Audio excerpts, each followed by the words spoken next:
Tonight, we will not fight with our minds. We will not tell it to be quiet. Instead, we will open a soft path for it to walk, a path that leads away from the noise and hurry of the day and toward the deep, quiet valley of rest.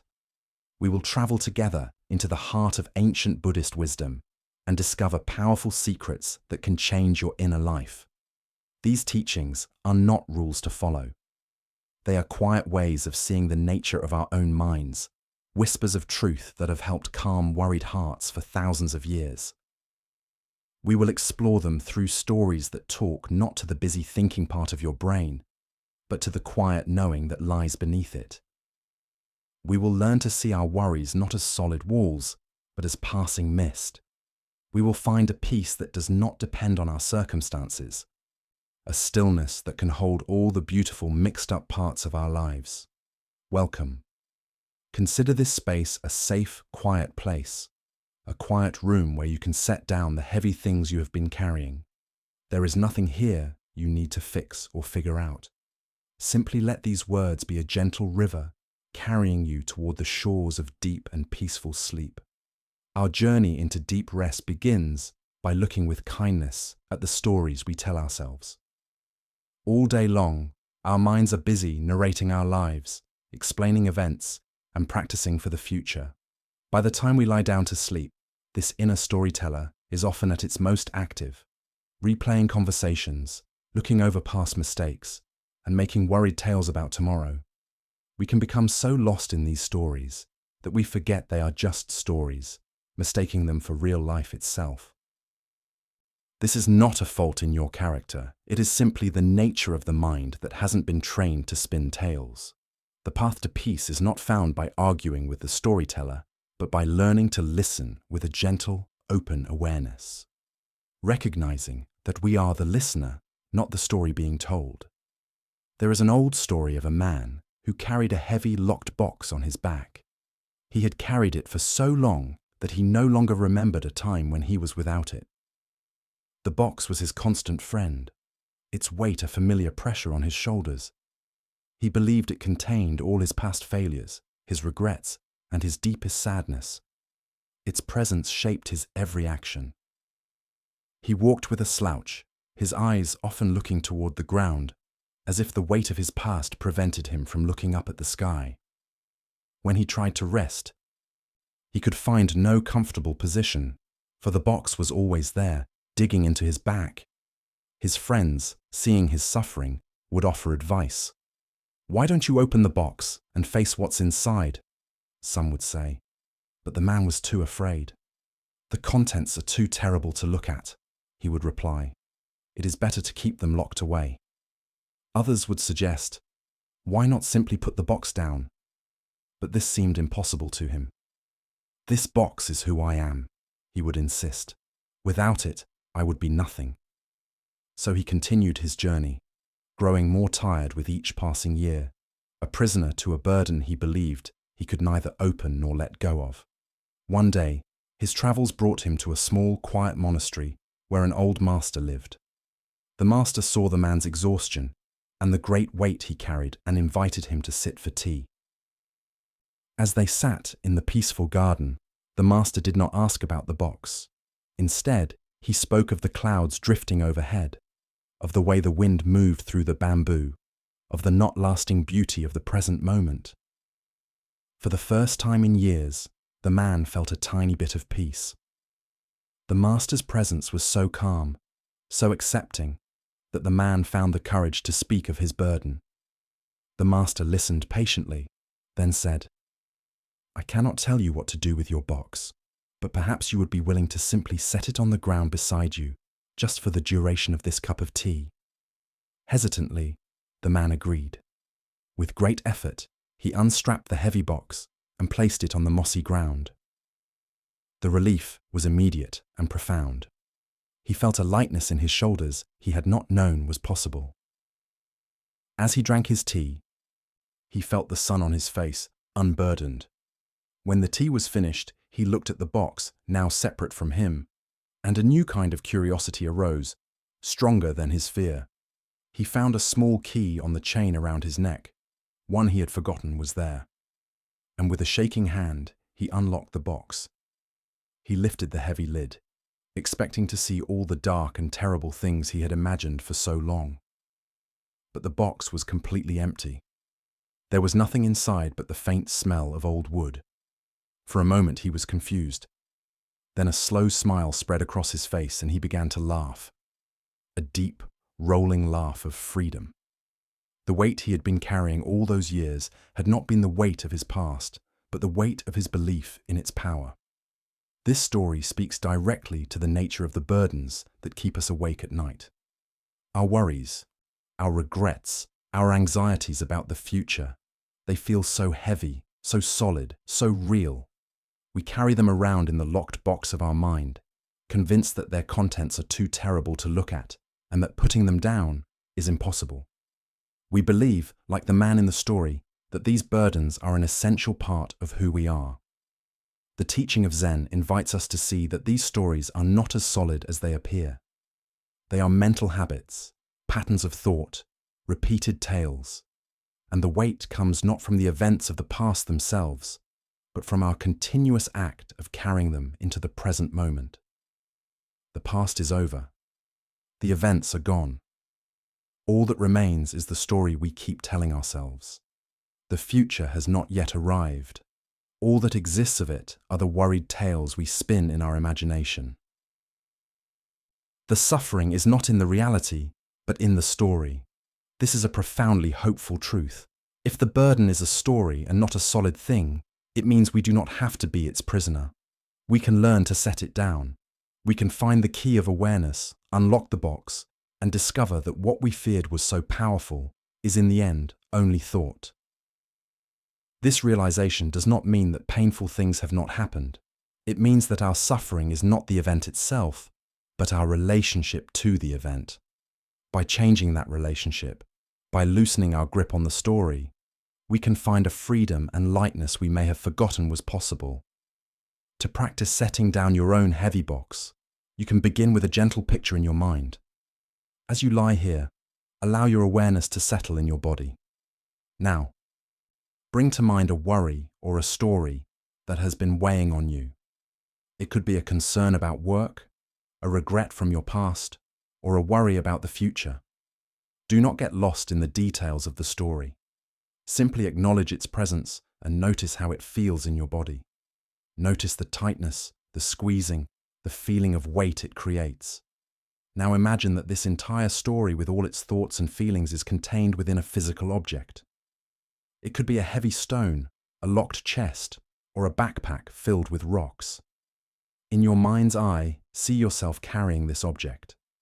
Feel its weight on your shoulders, in your hands, or on your heart. Acknowledge that you have been carrying this for a long time. Now, with a conscious choice, visualize yourself setting this burden down. You might imagine placing the heavy stone on the ground beside you. You might see yourself unbuckling the straps of the backpack and letting it slide gently to the floor. As you do this in your imagination, take a slow, deep breath in, and as you exhale, physically allow your body to soften, releasing the tension as if you have just set down a real physical weight. You can say to yourself, "Just for tonight, I can set this down.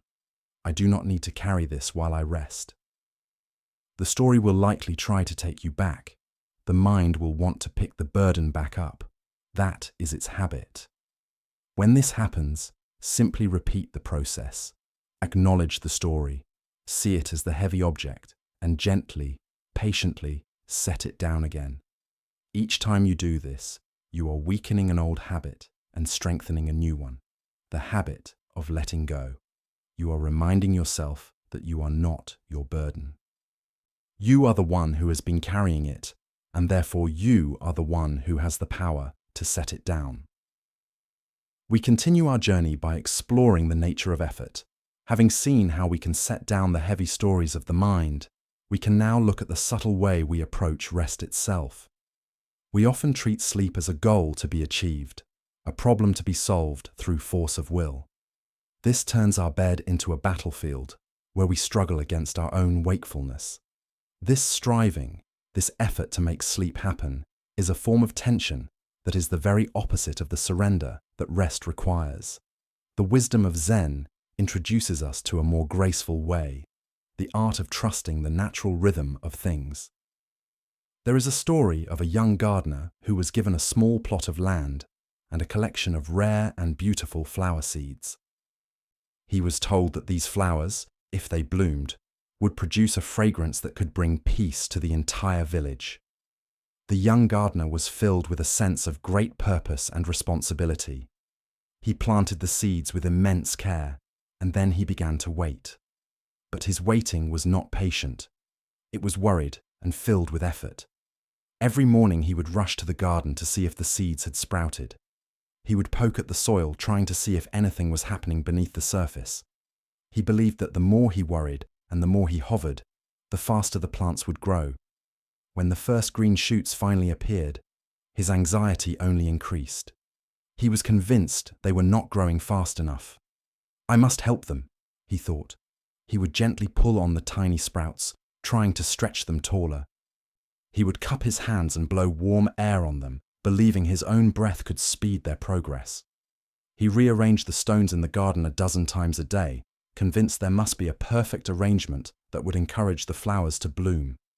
His constant interference, born from a desire to help, was actually stressing the young plants. Their leaves were pale and their stems were weak.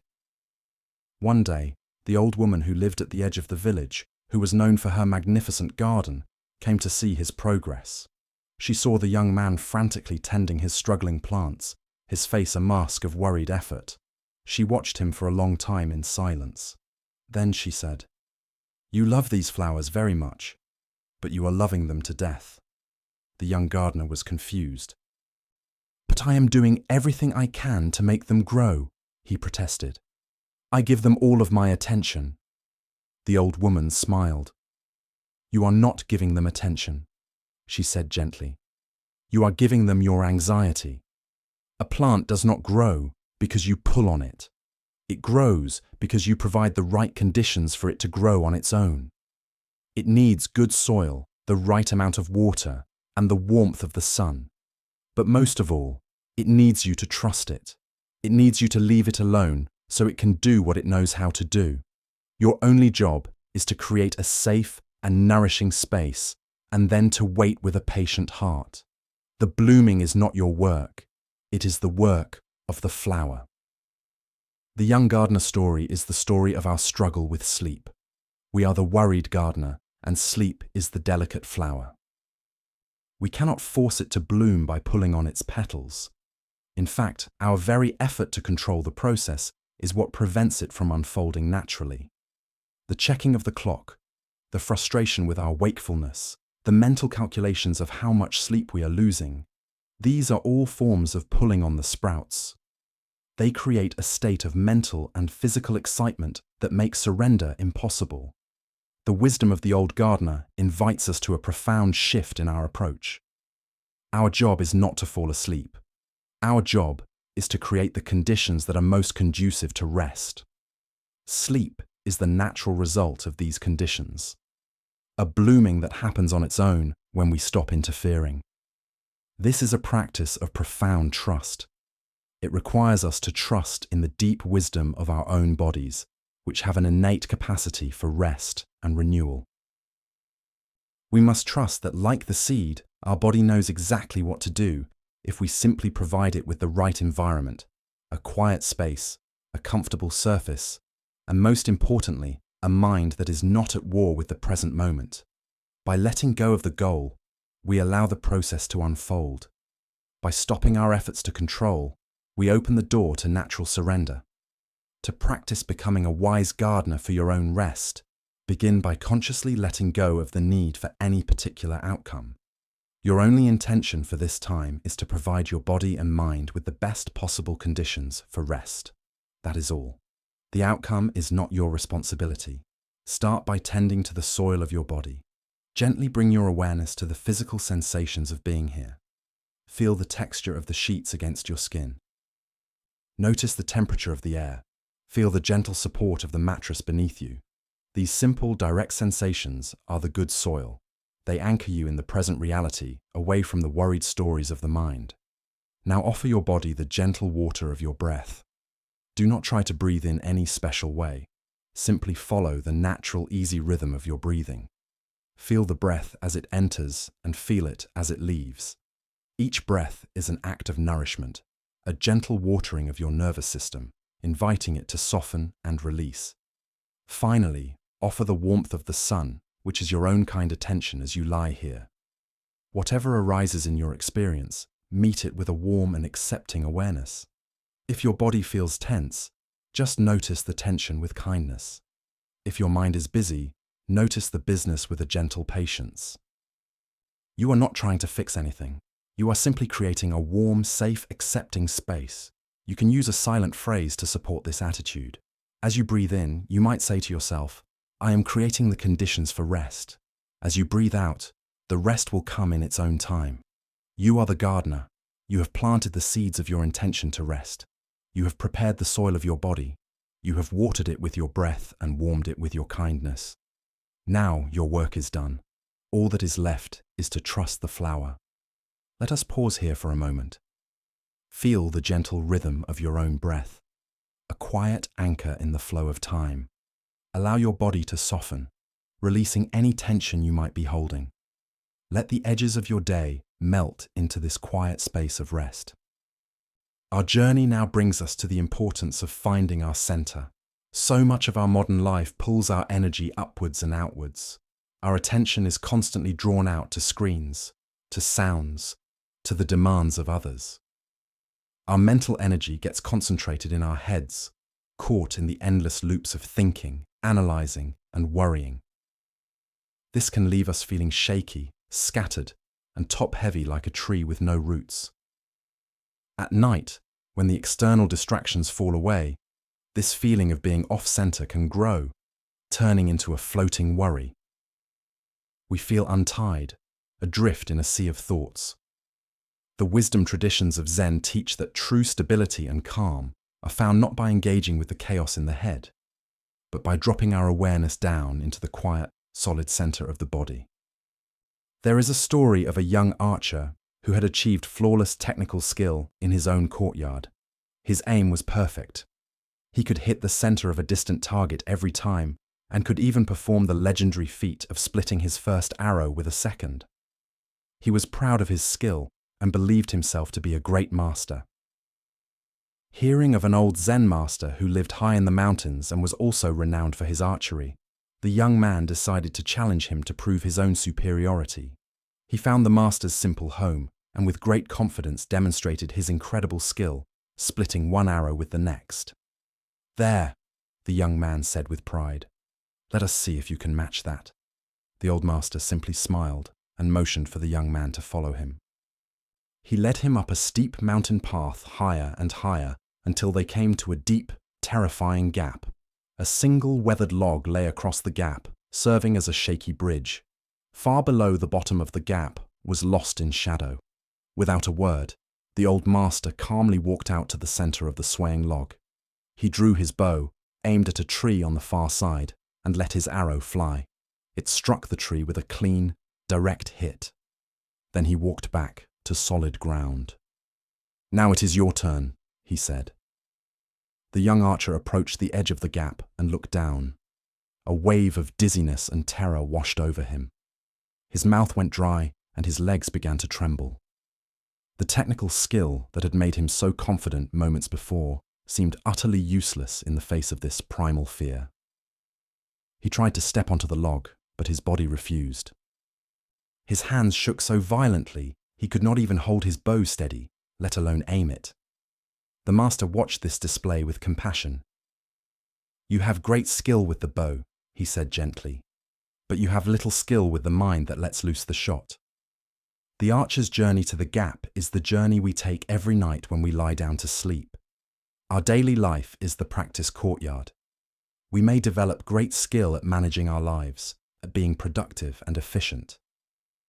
But at night, when we stand at the edge of the great chasm of the unknown, when the familiar structures of the day fall away, we can be overcome by the terror of our own minds, the floating worry, the deep life worries, the fears we keep away during the day. All of these can arise. Our technical skills for living are useless here. We cannot manage our way to peace. We cannot achieve rest. The Master's wisdom points to a different kind of skill, the skill of the mind. It is the ability to find a center, a place of stability, even when standing on a swaying log over a deep abyss. This center is not an idea. It is a felt sense of groundedness within the body. When our awareness is rooted in this center, the storm of fearful thoughts can still blow, but it no longer has the power to throw us off balance. We are no longer a leaf in the wind. We are the mountain itself, unshakable and present, allowing the weather of the mind to pass without being disturbed by it. This is the foundation of true peace, a stability that does not depend on our external circumstances being safe or our internal circumstances being calm. To cultivate this unshakable presence, you can begin by bringing your awareness to the simple fact of your body's weight.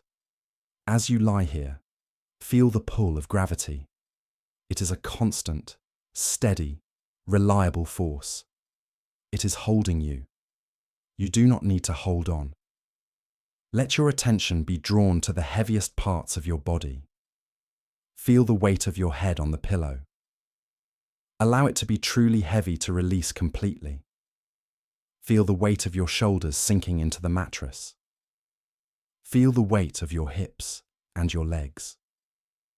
Imagine that with every exhalation, you are letting go just a little bit more, releasing your weight into the support that is beneath you. You can visualize that you are a great stone resting on the quiet earth. The winds of thought may blow around you, but they cannot move you. You are solid. You are stable.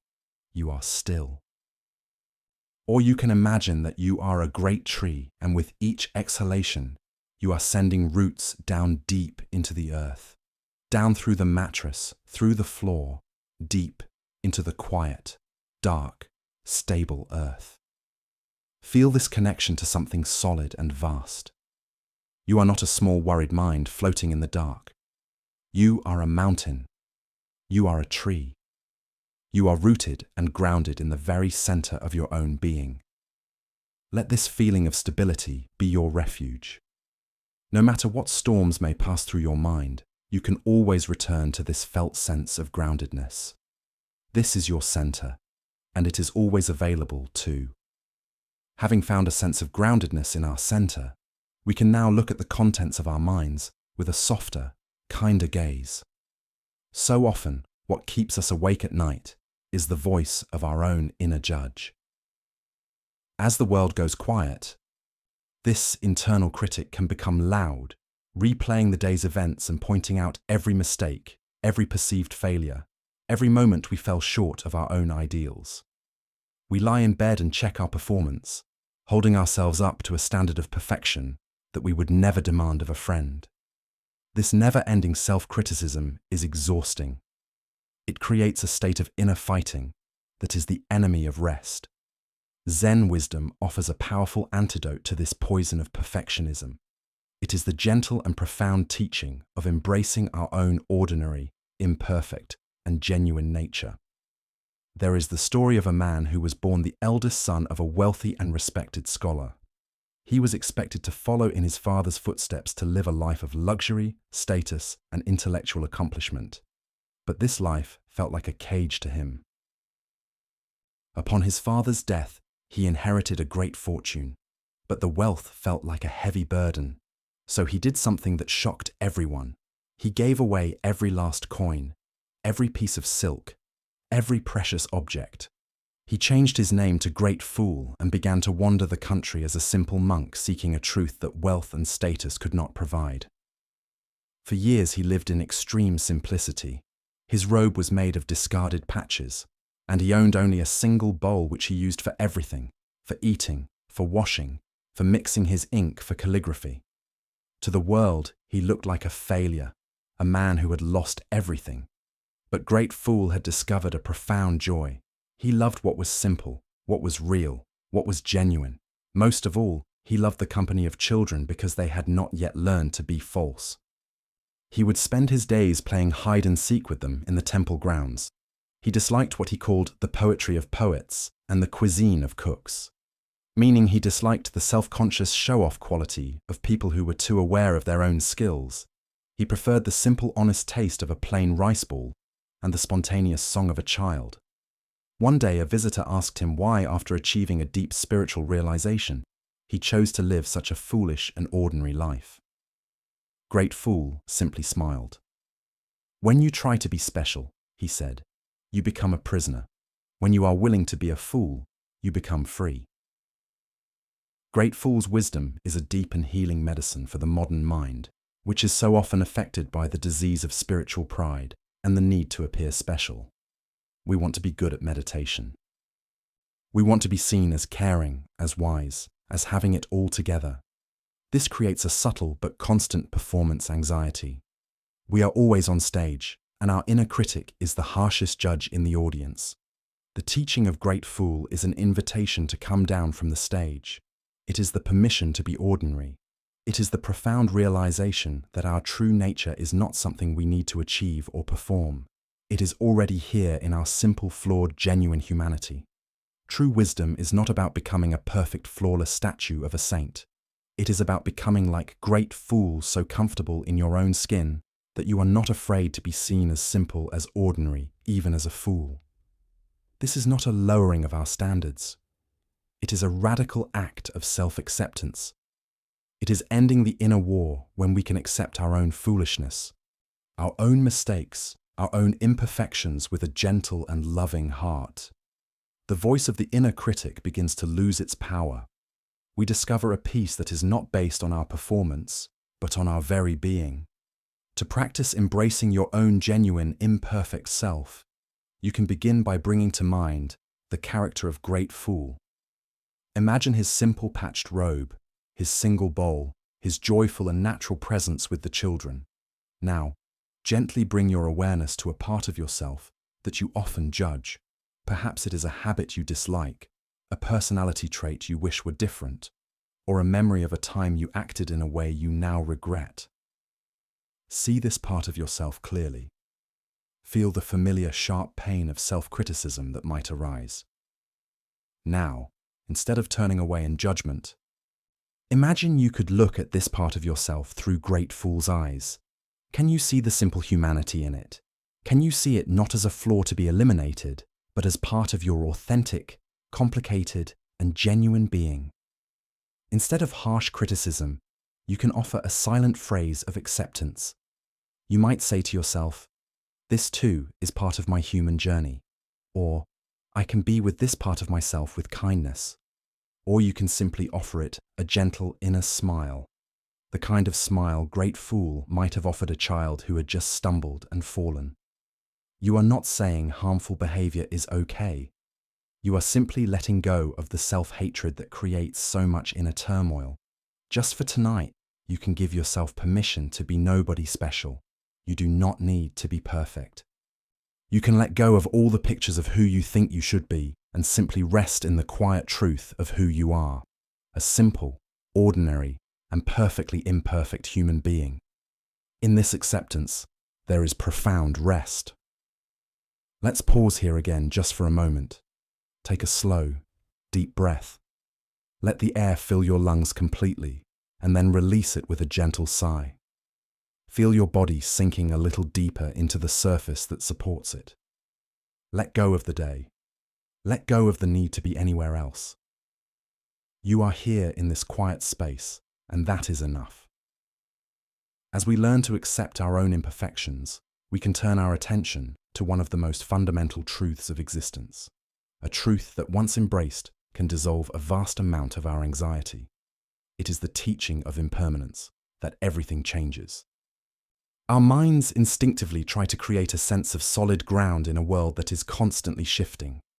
We cling to the things we love, whether it is a moment of happiness, a cherished relationship, or our own youth and health, desperately wishing they would last forever.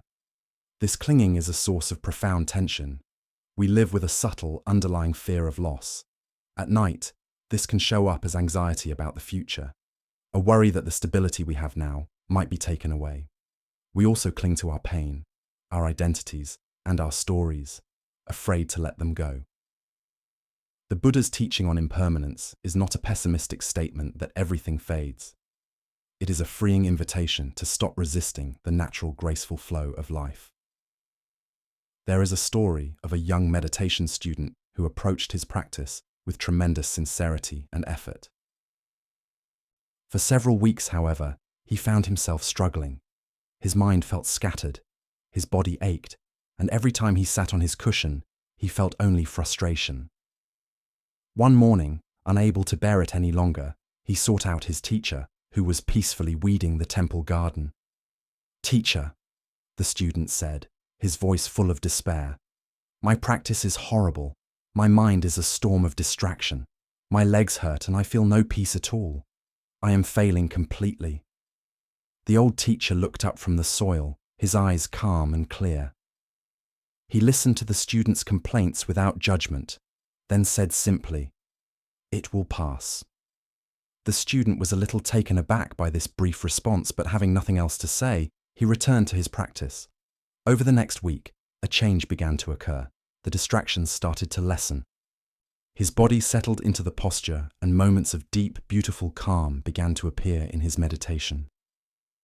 By the end of the week, his practice felt wonderful. He was filled with a sense of blissful awareness and clarity he had never known. Excited, he rushed back to find his teacher, who was now sweeping leaves in the courtyard. "Teacher," he exclaimed, his face glowing, "my meditation is wonderful, my mind is clear, my body is comfortable, and I am experiencing the most beautiful states of consciousness." The teacher paused his sweeping, looked at the joyful student with the very same calm expression as before, and said again, "It will pass." In that moment, the student understood that the teacher's simple, consistent wisdom is one of the most profound teachings we can receive. Life is a constant flow of changing experiences. Nothing, whether pleasant or painful, lasts forever. We spend so much of our energy engaged in a useless struggle against this basic reality. When we experience something unpleasant, like the student's initial struggles in meditation, our mind resists. We want it to go away. We add a layer of suffering on top of the pain by judging it, hating it, and wishing it were different. This resistance is like trying to hold back the tide with your hands. It is exhausting, and it does not work. The wisdom of "it will pass" is a deep comfort in these moments. It reminds us that no matter how dark the storm, it is by its very nature a temporary weather pattern. It does not define the sky. Knowing this, we can find the strength to endure difficult times with more patience and less fear. We can soften our resistance and allow the experience to move through us. Knowing it is just a visitor, not a permanent resident. The other side of the teaching is even more subtle and just as powerful. When we experience something wonderful, a moment of joy, a feeling of peace, a great success, our mind immediately tries to cling to it. We think, "This is it. I want to feel this way forever." This grasping, this fear of losing the good experience, ironically, pulls us out of the direct enjoyment of the moment itself. We stop savoring the sweetness because we are too busy trying to build a cage around it. The wisdom of "it will pass" is a gentle reminder to hold our joys lightly. It is not a negative warning, but an invitation to appreciate the precious, fleeting beauty of this moment all the more. When we know that the beautiful sunset will fade, we can watch it with our full, grateful attention. When we know that this feeling of peace is temporary, we can inhabit it completely without taking it for granted. This teaching on impermanence is the key to finding a deep and lasting peace that is not dependent on our circumstances. It is the wisdom of the river, which flows around every obstacle and never tries to hold on to any particular part of the landscape. To integrate this freeing wisdom into your being, you can use your own breath as your teacher. The breath is a perfect example of impermanence. It is in constant flow. Every inhalation is a birth. There is a brief pause.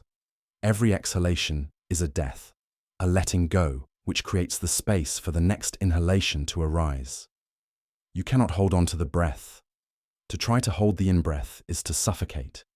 To live is to participate in this continuous rhythm of arising and passing away. As you lie here, bring your full gentle attention to this rhythm. Feel the entire journey of one in-breath from its beginning to its end, and then feel the entire journey of one out-breath. Notice the subtle, constant change. There is nothing to hold on to. Simply rest in this flow. This is the rhythm of the universe, and it is happening within you in every moment. Now you can extend this practice to the events of your day. As you continue to breathe gently, allow the moments of your day to drift through your mind. A conversation, a meal, a moment of frustration, a moment of ease. See each one as a cloud that appeared in the sky of your mind. As you inhale, you can acknowledge the memory. As you exhale, you can practice letting it go.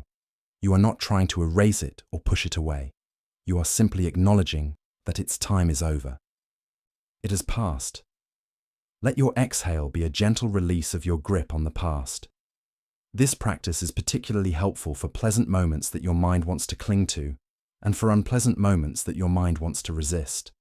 With each breath out, you are training the mind in the graceful art of letting go. You are learning to be like the open sky, allowing all the clouds of experience to drift by without needing to capture a single one. This is freedom. This is peace. This is the wisdom that allows you to rest deeply at ease with the beautiful, ever-changing flow of life. As we come to accept the flowing, changing nature of our experience, we are led to an even more subtle and profound insight. We often feel overwhelmed by our own minds.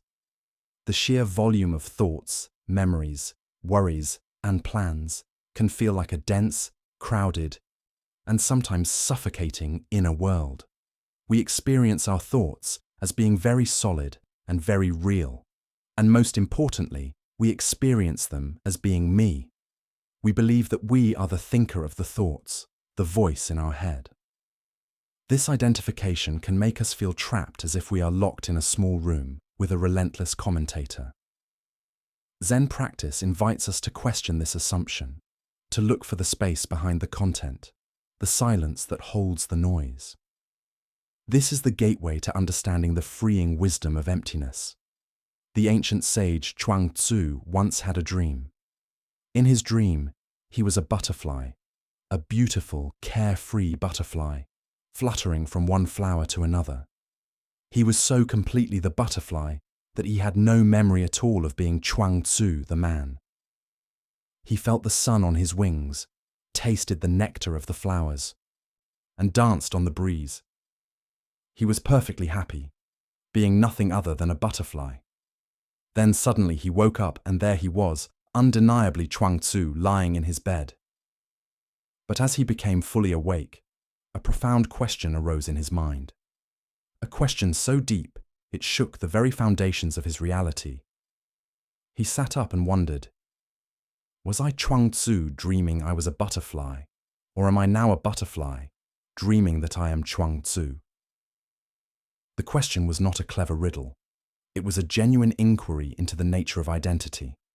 If the experience of being a butterfly felt completely real and all-consuming while it was happening, how could he be so certain that his current experience of being a man was any more solid, any more true? Which was the dream and which was the reality? Or was it possible that both were a kind of dream? This beautiful story points to one of the most freeing and often misunderstood teachings in all of Buddhism, the teaching of not-self or anatta. Like Chuang Tzu, we are constantly shifting between different states of identity. When we are at work, we are the professional. When we are with our family, we are the parent or the child. When we are sick, we are the patient. When we dream, we can become anyone or anything at all.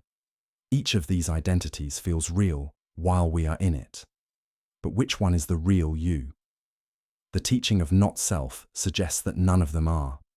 It suggests that what we call our self is not a solid, unchanging thing, but a collection of constantly changing processes, thoughts, feelings, memories, roles, and sensations. It is more like a story than a stone, a process rather than a person. This can sound frightening at first. If there is no solid me, who am I? But this is not a teaching of ending everything. It is a teaching of immense freedom. If you are not a fixed, solid thing, it means you are not permanently defined by your past. You are not trapped in your current identity as an anxious person or a person who is not good enough. These are just temporary roles, temporary dreams. Like the butterfly, the you that you work so hard to protect, defend, and improve is not as solid as it seems. Realizing this is like putting down the heaviest burden you carry. The constant project of managing and polishing the self can finally be relaxed. We can stop being so identified with our thoughts and moods. They are just weather patterns passing through the vast sky of our awareness. We are the sky, not the weather. To get a felt sense of this freedom, you can practice a gentle meditation on unidentifying. As you lie here resting comfortably, simply notice some of the labels you might be carrying from your day.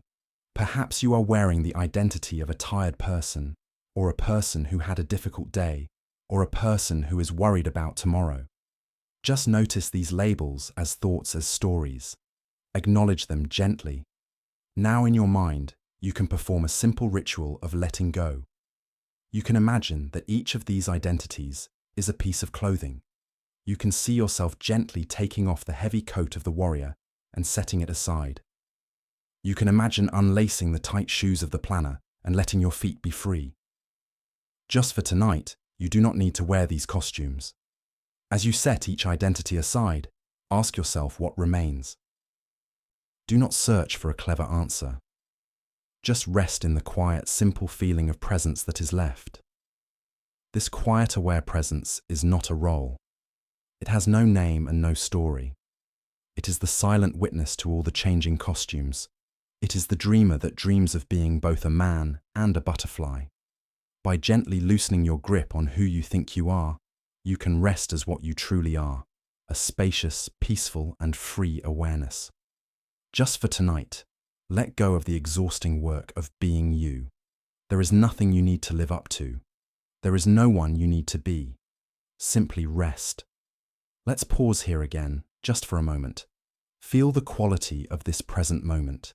It is fresh, new, unburdened by the stories of the past. Take a breath into this freshness. As you breathe out, let go of any old identities. You are here and you are free to begin anew. When we learn to see the vast empty space of our own awareness, we realize it is not a cold void, but a space of infinite potential. It is a space that can hold not only our thoughts and worries, but also a boundless capacity for warmth, kindness, and connection. So often our suffering makes us feel contracted and isolated. We become trapped in the small, lonely world of our own problems. Our hearts, in an attempt to protect themselves, can grow hard and closed. At night, this feeling of separation can be especially strong. The wisdom of the Buddhist path teaches that the ultimate healing for this sense of isolation is the intentional cultivation of compassion for ourselves and for all others. It is the practice of recognizing that we are all interconnected and that an open heart is a peaceful heart. There is a story of a student who had been practicing with his master for many years. He was sincere and dedicated, yet he felt a persistent low-level anxiety. He found himself constantly striving to be a better student, to achieve deeper insights, to accomplish things that would make his family and his teacher proud of him. One evening, he found the courage to speak to his master about this. "Master," he said, "I feel I am always seeking approval.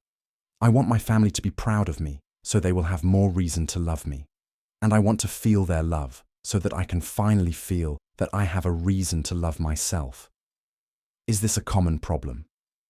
The master looked at his student with eyes full of tenderness. "It is the most common journey of all," he said.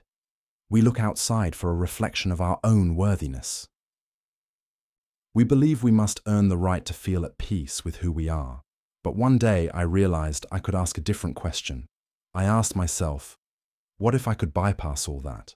What if my happiness no longer depended on whether others approved of my choices? What if my own sense of worth could be something I generate from within, as constant and as natural as my own heartbeat? The master continued, his voice soft in the twilight.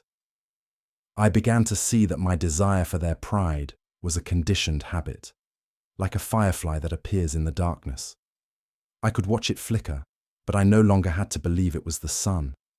I learned to respect the opinions of others, but I no longer gave them so much weight. They became like the weather, sometimes pleasant, sometimes stormy, but they no longer determined the climate of my heart. And I have never felt so free. The love I had been searching for from others was simply waiting to be discovered inside myself. The master's discovery is the very essence of compassion or karuna. It begins with the radical act of turning our kindness inward. Compassion is not pity, which looks down from above. Compassion is empathy, the ability to feel with another, to recognize our shared vulnerability. It is the sincere wish for all beings to be free from their suffering. This profound state of heart is often paired with its close sibling metta, or loving kindness, which is the sincere wish for all beings to be happy and well together. They are the two wings of the bird of awakening. The intellect and wisdom are one wing, but without the other wing of compassion, we cannot fly. This practice is the most powerful antidote to the states of mind that keep us from rest, fear, anger, judgment, and loneliness. A heart that is judging itself and others is a tense, contracted heart. A heart that is radiating kindness is a soft, open, and relaxed heart. Importantly, this practice must always begin with ourselves. We cannot offer water from a dry well. Many of us find it easier to feel compassion for a suffering animal or a friend than we do for ourselves. We meet our own pain, our own failures, our own anxiety with harshness and impatience. The practice of self-compassion is the radical act of turning this warmth inward. It is learning to hold our own suffering with the same tenderness we would offer to a loved one.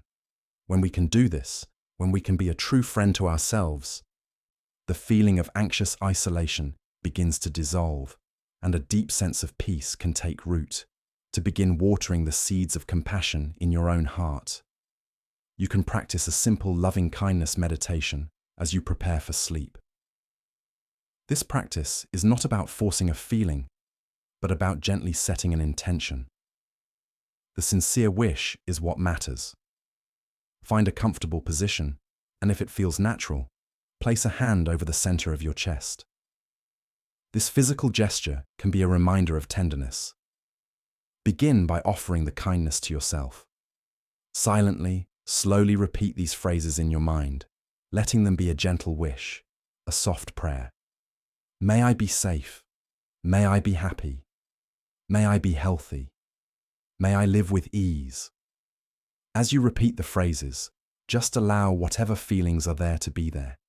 If you feel resistance or unworthiness, just notice that with kindness too. You are simply planting seeds in the soil of your heart. Continue for a few minutes offering this unconditional goodwill to your own being. After a while, bring to mind someone you love easily. A friend, a family member, a pet. Picture them in your mind and begin to direct the phrases toward them. May you be safe. May you be happy. May you be healthy. May you live with ease. Feel the natural warmth in your heart for this being and let the words be carried on that warmth.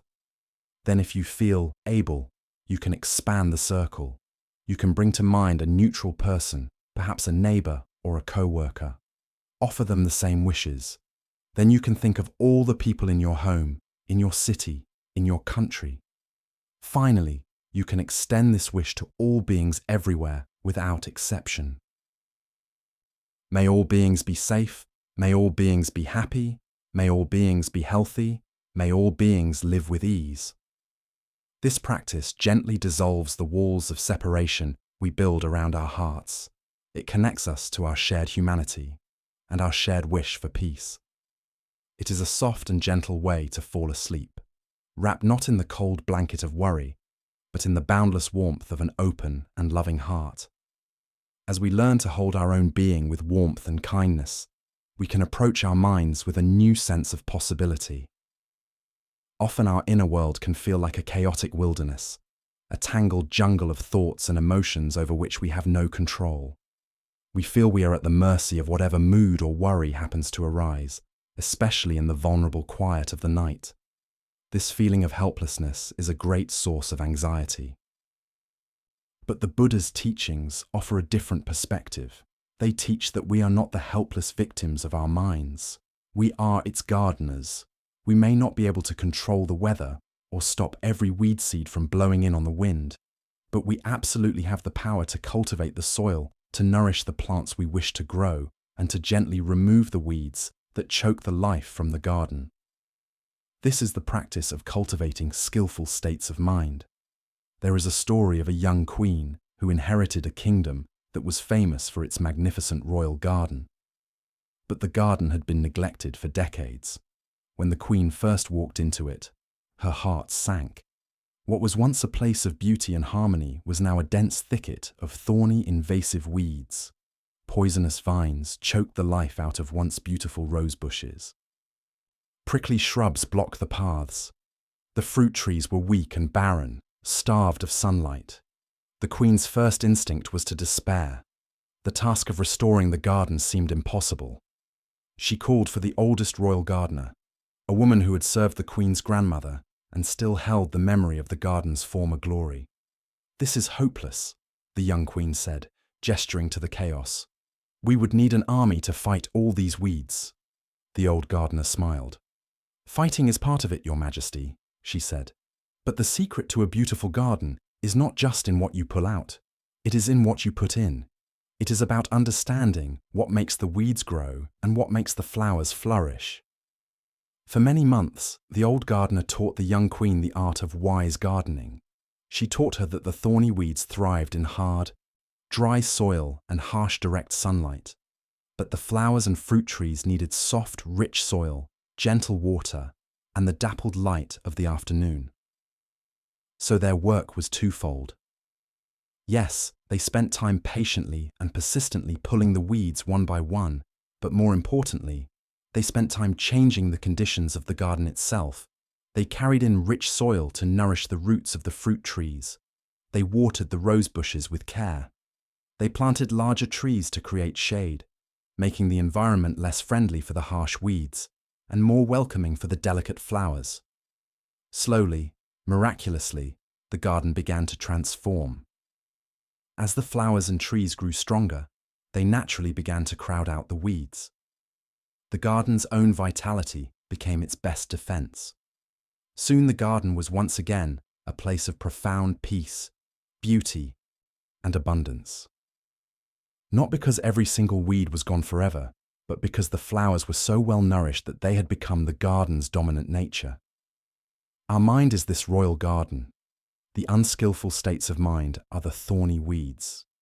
These are states like anger, resentment, jealousy, greed, and anxiety. They are called unskillful, not because they are morally evil, but because quite simply they lead to suffering for ourselves and for others. They create a thorny, painful inner landscape. The skillful states are the beautiful flowers and fruit trees. These are states like kindness, compassion, generosity, patience, gratitude, and calm. They are called skillful because they lead directly to happiness, peace, and well-being. Just like the young queen, we can often feel that our minds are hopelessly overgrown with the weeds of worry and fear. We feel that we are engaged in an endless, exhausting battle against them. The wisdom of the gardener teaches us a more skillful way. We must learn to recognize the difference between the weeds and the flowers in our own minds, and our practice becomes twofold. We gently and patiently learn to withdraw our energy and attention from the weeds. A worry about the future is a thorny weed. When we notice it, instead of getting caught up in its story and watering it with our focused attention, we can gently acknowledge it and then turn our minds elsewhere. This is like pulling the weed. It is not an act of aggression, but a simple and firm act of not engaging. But even more powerfully, we must actively nourish the flowers. We must consciously and intentionally cultivate the skillful states. We can't just wait for gratitude or kindness to spontaneously appear. We must create the conditions for them to grow. This is a profoundly hopeful and empowering teaching. It means that the quality of our inner life is not random. It is a direct result of what we choose to cultivate. To practice being a wise gardener of your mind as you settle into rest, you can use a simple two-step process. The first step is to gently pull a weed. Notice if there is a particularly persistent weed of thought active in your mind right now. Perhaps it is a worry about a problem at work, or a resentment about something someone said.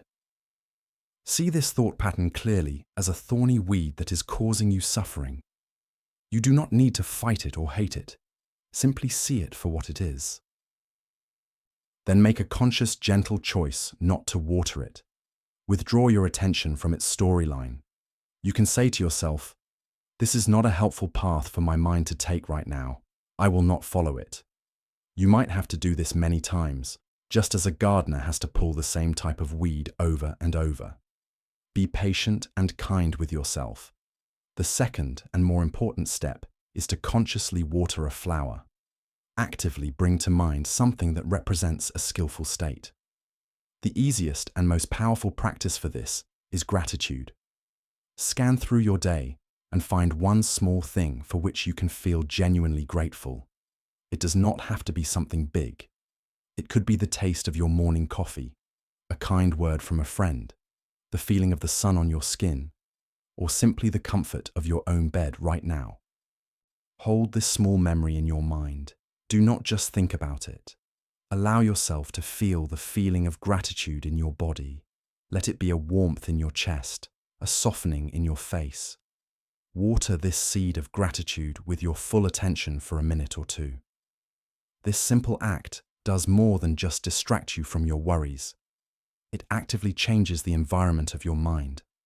It shifts you out of a state of lack and anxiety and into a state of sufficiency and peace. It creates the rich, fertile soil from which a restful night's sleep can grow. You are the gardener. You have the wisdom and the power to cultivate a garden of deep peace within your own heart and mind. Let us pause here just for a moment. Feel the quality of this present moment. It is fresh, new, unburdened by the echoes of the past. Take a breath into this freshness. As you breathe out, let go of any old stories. You are here and you are free to begin anew. The journey we have taken so far from observing the mind to cultivating the heart leads us to a central and most vital sanctuary of peace. So much of our inner turmoil arises from one simple fact. We are very rarely ever fully present. Our minds are constantly living in one of two places, the past or the future. We drift into the past, replaying conversations, holding on to old hurts, or thinking only about moments of regret. Or we project ourselves into the future, practicing for challenges, worrying about what might go wrong, or making endless plans. We are almost never simply here in this present moment, which is the only place life is actually happening. This constant time travel is the root of so much of our anxiety. But Zen practice offers a profound and simple refuge. It is the discovery that the present moment, when we truly arrive in it, is a gateless gate, a direct doorway into the land of tranquility we have been searching for all along. There is a Zen tale of a man who was walking through a field when he was suddenly chased by a ferocious tiger. He ran as fast as he could, the tiger's hot breath close behind him, until he came to the edge of a cliff. With no other escape, he grabbed hold of a thick vine and swung himself down over the edge as he hung there, clinging for his life. He looked up and saw the snarling face of the tiger above him. He then looked down, hoping to find a ledge, but saw another tiger on the ground below, waiting for him to fall. He was trapped, As his grip on the vine began to weaken, he noticed two small mice. One white and one black had appeared from a crack and were beginning to chew on the vine he was holding. He knew that soon the vine would break. His life was hanging by a thread, with certain death above, certain death below, and the relentless passage of time eating away his only support. At that moment, with his life measured in mere seconds, he noticed something growing on the cliff face right beside him. It was a single wild strawberry glowing red and ripe in the sunlight. With his free hand, he carefully reached out, plucked the strawberry, and put it in his mouth. It was absolutely delicious. The traveler's story is our story. The tiger behind us is the past, with all its regrets and unresolved issues always chasing us. The tiger below us is the future, with all its uncertainties and fears waiting for us to fall. The vine is our fragile hold on life itself, and the two mice, one white and one black, are day and night, relentlessly chewing away at the time we have left. This is the human condition. We are all in some way hanging on a vine between the past and the future. We can spend our entire lives looking up at the tiger of regret or looking down at the tiger of anxiety. But the most radical and freeing teaching of Zen is that even in the midst of this dangerous situation, there is always the strawberry. The strawberry is this present moment. It is the only reality we ever truly have. Peace is not found by magically getting rid of the tigers. The tigers are part of the landscape of life. Peace is found by learning to shift our attention even for a moment, from the overwhelming problems of the past and future to the simple, direct, and often sweet reality of the here and now. The taste of the strawberry is not a denial of the danger. It is a profound affirmation of life in the only moment life can ever be lived. To practice walking through the gateless gate and finding your refuge in the present moment, you can use your senses as anchors. This practice gently coaxes your attention out of the abstract world of thought and into the tangible reality of the here and now. As you lie here, begin by gently opening your awareness to the sense of hearing. Listen. What sounds can you hear? Do not strain to listen. Just let the sounds come to you. You might hear the faint sound of your own breath. You might hear a quiet hum in the room. You might hear nothing but a deep silence. Whatever is there, just receive it without judgment.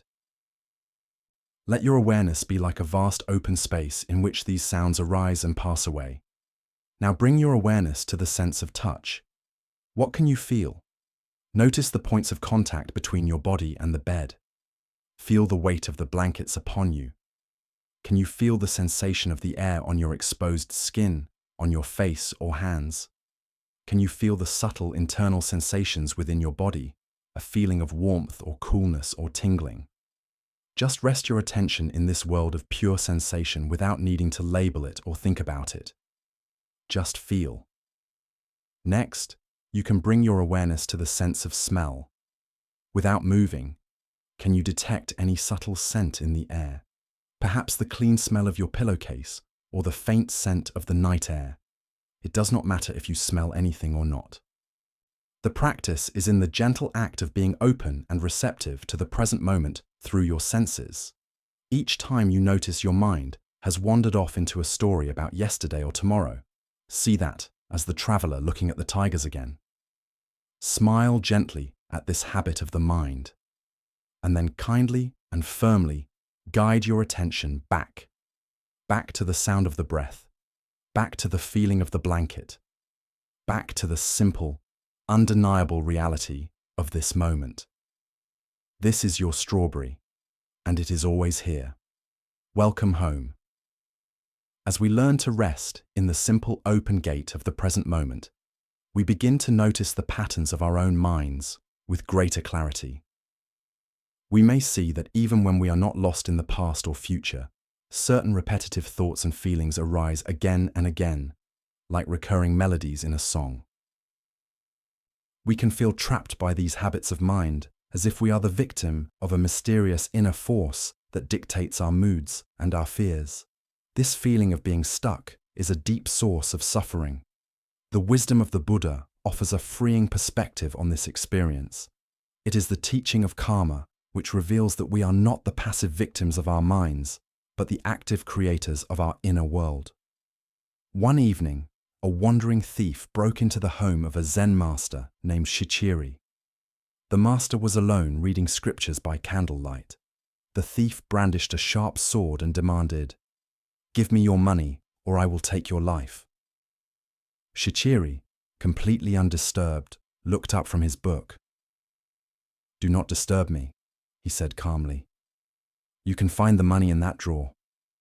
He then gestured to a drawer in a small chest and returned to his reading. The thief, surprised by this lack of fear, went to the drawer and quickly emptied its contents into a bag. As he was about to leave, the master spoke again without looking up. "Do not take it all," he said. "I need to pay my taxes tomorrow." The thief, even more baffled, put some of the money back in the drawer and turned to leave. Just as he reached the door, the master called out one last time. "When you receive a gift," he said, "you should at least say thank you." For the first time, the thief was truly stunned. He found himself bowing and mumbling, "Thank you," before fleeing into the night. Later, the thief was caught and confessed to many crimes, including the robbery of Shichiri. When the master was called to testify, he said simply, "This man is no thief, at least as far as I am concerned. I gave him the money and he thanked me for it." The thief was so deeply moved by the master's words and his unwavering trust that a profound change occurred within him.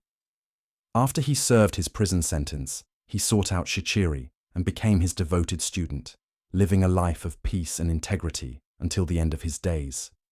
This story is a perfect illustration of the law of karma.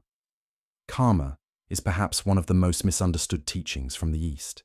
It is not a system of cosmic reward and punishment managed by some external judge. It is simply the natural law of cause and effect.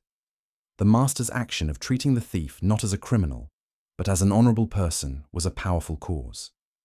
He offered a gift of trust and respect. The profound effect was the thief's transformation. The master's intention created a new reality, a new possibility for the thief that the thief could not see for himself. Our minds work in exactly the same way. The Buddha taught that the most crucial element of karma is intention. It is the quality of our intention that plants the seed. When we repeatedly plant seeds of anger, fear, resentment, or self-pity in the garden of our minds become conditioned to grow those very qualities. We create mental habits, pathways in our brains that make it easier and easier for those same thoughts and feelings to arise in the future. We become trapped in a world of our own making, wondering why our inner landscape is so hostile. This is not a punishment. It is simply the nature of the mind. The most beautiful and empowering part of this teaching is that it is never too late to plant a new seed in any given moment. No matter how many thorny weeds have grown in the past, we have the power to plant a seed of kindness, a seed of gratitude, a seed of patience. At first, this new plant might seem small and fragile, but if we persist, if we continue to consciously cultivate skillful intentions, the entire climate of our mind begins to change. The old painful patterns weaken and the new beautiful qualities grow stronger. We are not the victims of our mental habits. We are their architects.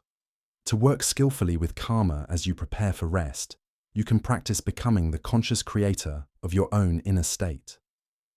The first step is to listen with mindful awareness. When you notice a recurring painful thought loop, a familiar feeling of worry or self-criticism, your first job is not to fight it. Fighting a weed only strengthens its roots. Your job is to recognize it for what it is, an old habit, a seed planted long ago. You can say to yourself, this is the feeling of worry. I know this pattern. This simple act of recognition creates a space of awareness. You are no longer lost in the pattern. You are the one who is witnessing it. The second step is to consciously plant a new seed. This is not about arguing with the old pattern or trying to stop it. It is about gently and intentionally introducing a new, more skillful intention into the soil of your mind. If the pattern is worry, the new seed could be a silent phrase of trust, such as, "In this moment, all is well," or "I can meet the future with grace." If the pattern is self-criticism, the new seed is an act of self-compassion. You can place a hand on your heart and whisper to yourself, "May I be kind to myself." If the pattern is resentment toward another person, the new seed can be a simple wish for their well-being. May you be at peace. This practice is not about pretending you do not feel what you feel. It is a profound act of mental hygiene. It is a recognition that you have a choice. You can continue to water the same painful weeds, or you can choose to plant and nourish a flower that will create an inner world of peace, freedom, and well-being. Tonight, you can be the source of a new beginning. Plant the seeds for a peaceful tomorrow by introducing a gentle, kind, and loving intention into your mind right now. Let us pause here just for a moment. Feel the quality of this present moment. It is fresh, new, unburdened by the echoes of the past. Take a breath into this freshness. As you breathe out, let go of any old stories. You are here and you are free to begin anew. As we become more aware of our power to shape our inner world, we arrive at another profound layer of Zen wisdom. We begin to see that it is not the events of our lives that cause us suffering, but the stories and judgments our minds attach to them. A simple comment becomes an insult. A small mistake becomes a catastrophe. A neutral silence becomes a rejection. Our minds are constantly painting over the simple canvas of reality with the dark colors of our fears and insecurities. This habit of adding a second painful layer to our experience is the source of so much inner turmoil, especially in the quiet of the night. The path to the deep peace that allows for effortless sleep is the path of learning to see things as they are. Cultivating a mind that is like a clear and silent mirror, reflecting reality without distortion or judgment. There is a story of the Zen master, Ryokan, who lived a life of profound simplicity in a small rustic hut at the foot of a mountain. His days were spent in meditation, writing poetry, and sometimes playing with the village children. He owned almost nothing: a single patched robe, a wooden bowl, a thin mat for sleeping, and a collection of smooth stones he used for contemplation.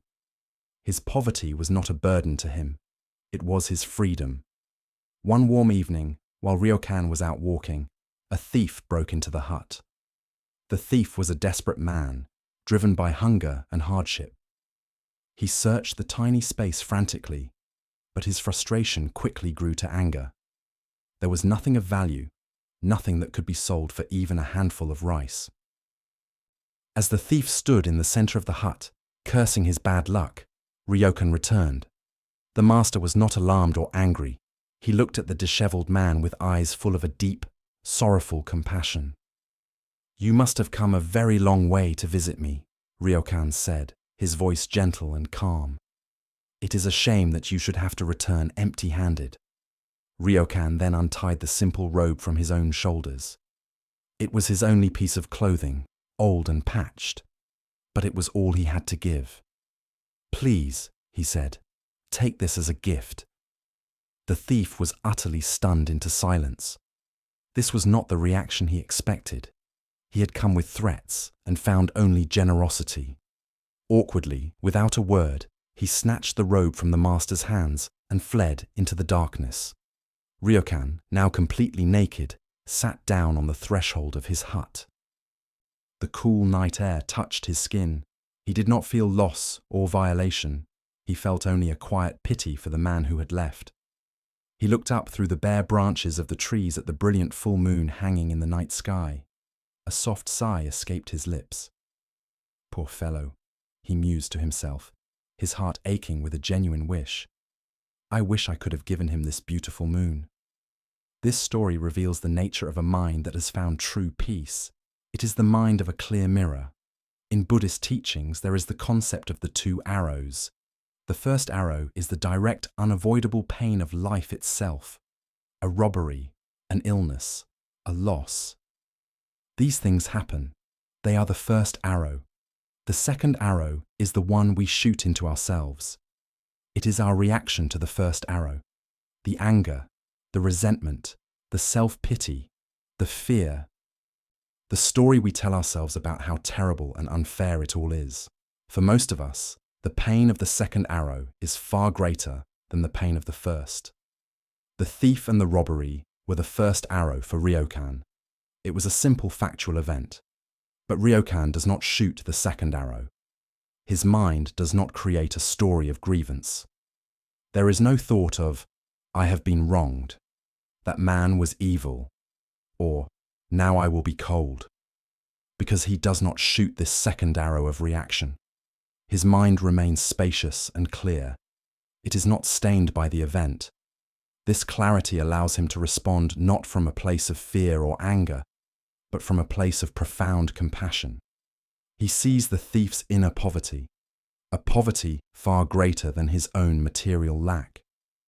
And once the event is over, once the reflection of the thief has passed from the mirror of his mind, the mirror is once again empty and clear, able to perfectly reflect what is truly present, the sublime, untouchable beauty of the moon. When we lie down to sleep, we are often pierced by a volley of second arrows we have been shooting into ourselves all day long, and for years before. We replay conversations, cringe at mistakes, and stew in old resentments. Our peace is stolen not by the events themselves, but by our mind's refusal to let them go. The teaching of the clear mirror is an invitation to lay down our bow. It is the practice of learning to let life happen, to feel the sting of the first arrow without adding the poison of the second, to practice cultivating the clear mirror of your own mind. You can begin by changing your relationship to the thoughts and sensations that arise as you lie here preparing for deep sleep. Let go of any goal other than to simply rest as open, non-judgmental awareness. Imagine, if you will, that your mind, your consciousness, is a vast, perfectly polished mirror. It is infinitely deep, perfectly silent, and has a natural quality of calm clarity.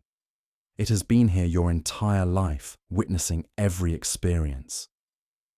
It has never been scratched or stained by even the most difficult event. Its nature is pure presence. Now, as you rest as this mirror, simply allow the contents of your experience to appear as fleeting reflections. A thought about tomorrow may arise, a plan or a worry. Instead of getting lost in its story, see it simply as a reflection, a cloud passing across the surface of the mirror. It appears. It is seen clearly without judgment, and then it is allowed to drift away, leaving the mirror just as clear and untroubled as it was before. A sensation may arise in your body, perhaps an ache, a warmth, or an itch. See this too as a simple reflection. Observe its qualities, its location, its intensity, its texture, without adding a story to it. A story of, I do not like this, or this is a problem. Just let it be reflected in the clear, accepting space of your awareness. It too will change and pass. Sounds from the room, memories from the past, feelings of peace or restlessness. Allow them all to be reflections.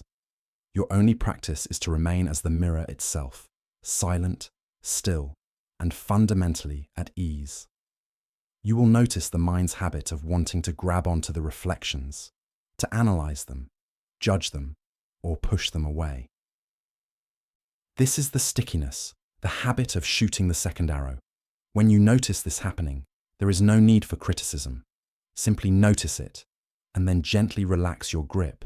Return your sense of being to the mirror itself, not to the reflection. In this practice, you discover a deep and unshakable peace that is not dependent on what is being reflected. It is the inherent, silent, beautiful peace of the clear mirror itself. Let us pause here just for a moment.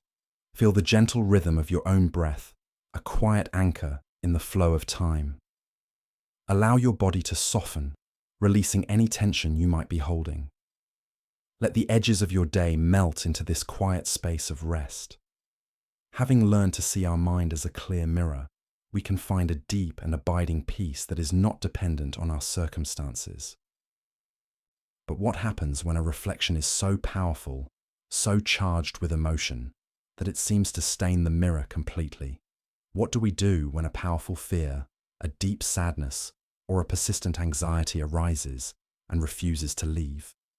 Our instinct is to fight these experiences, to push them away, to try to scrub them from the mirror of our awareness.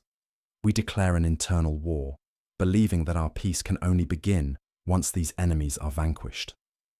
But in Zen, we are taught a different, more courageous way. It is a path of radical acceptance, a practice of meeting our most difficult inner states, not as enemies to be conquered, but as honored, though perhaps challenging, guests to be welcomed with a bow. There is a story of a great Zen master who ran a small remote monastery nestled deep in a snowy mountain valley. The master was revered for his deep compassion and an unwavering calm that seemed to come from him like the warmth from a fire. One bitter winter, a lone traveler, a disgraced samurai arrived at the monastery gates seeking shelter. From the moment he entered, he was a storm of negativity. His arrogance was a sharp wind that chilled every room. He complained loudly about the simple vegetarian food, calling it unfit for a warrior. He openly mocked the students during their silent meditation, sneering at their posture and discipline. He spoke to the master himself with a shocking lack of respect, treating the old man as if he were a common innkeeper. The students who loved their teacher deeply were outraged. Their quiet practice was filled with angry, judgmental thoughts directed at this disruptive guest. After 3 days of this, a group of senior students approached the master. "Teacher," their spokesman said, his voice tight with confusion, "this man is a poison in our community. He insults you, he disrupts our practice, and he shows no gratitude for our hospitality. We cannot find peace with him here. You must send him away, back out into the snow." The master listened to them patiently, his eyes full of a deep, sorrowful understanding. When the student had finished, the master shook his head gently. "No," he said calmly, "this man is our guest. He is cold, not just from the winter wind, but from a coldness deep within his own heart. He is suffering. Our practice is not to create a perfect world free from difficult people. Our practice is to learn how to keep our hearts open in their presence. We will treat him with the utmost kindness and respect." And so they did. The master himself served the guest the best portions of food, ensuring his bowl was always full. He gave him the warmest blankets by the fire and would sit with him in the evenings, listening to his angry speeches and bitter stories with a patient and open heart. The students, struggling against their own resentment but following their teacher's profound example, began to treat the samurai not as an enemy but as someone in deep pain. They bowed to him. They served him. They met his anger with quiet, unwavering gentleness. For several more days, the samurai's harsh exterior remained, but slowly, faced with a kindness that asked for nothing in return, something inside him began to melt. His arrogance cracked. One evening, as the master served him tea, the samurai suddenly broke down, great sobs shaking his body. He confessed a life of violence, loss, and deep regret that had frozen his heart. He bowed his head to the floor and asked the master for forgiveness.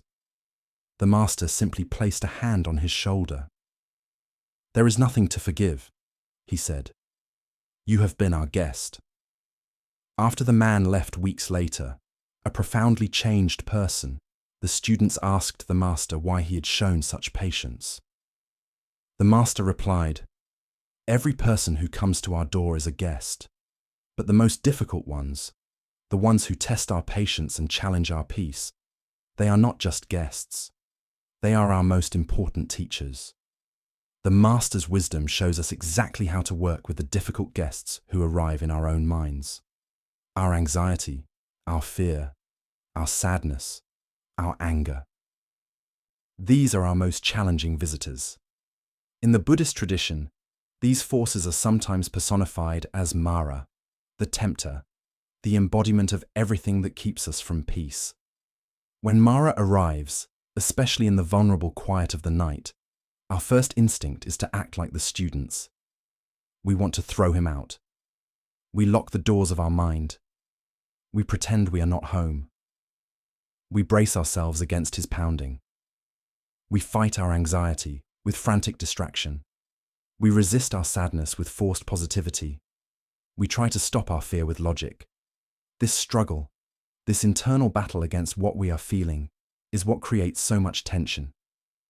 It is an exhausting siege that makes rest and sleep impossible. The Master shows us the way of wisdom. The practice is to turn towards Mara to greet our difficult emotions as honored guests. This does not mean we have to like them. It does not mean we have to believe everything they say. It simply means we make a conscious, courageous choice to stop fighting them. We open the door of our awareness and we say, "Ah, anxiety, you are here. I see you. Welcome. Come in and have some tea." This act of gentle, mindful hospitality is utterly transformative. An enemy who is fought grows stronger.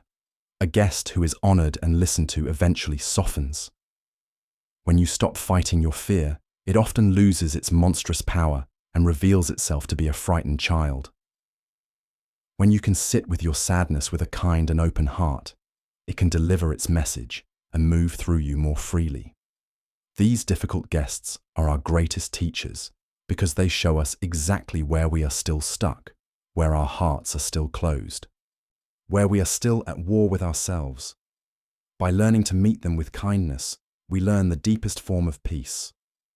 A peace that is wide enough and strong enough to hold even the most profound pain.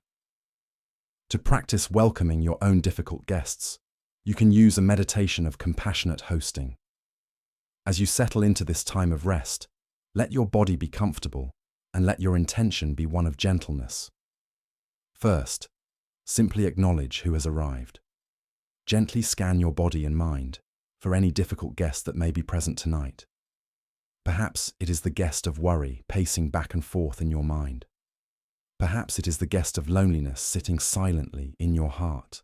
Perhaps it is a guest of physical pain or discomfort, making its presence known in your body. Do not try to push it away. The first step is to simply acknowledge its presence. You can even give it a name in your mind. Ah, the guest of worry has arrived. I see you. Next, consciously open the door. This means letting go of your resistance. Physically, you can soften the muscles in your jaw, your shoulders, your stomach, all the places that tense up to fight against an unwanted feeling. Mentally, you can create a space for this guest in your awareness rather than trying to crowd it out. Imagine your awareness is a large, quiet, welcoming room. You can invite the guest to sit down.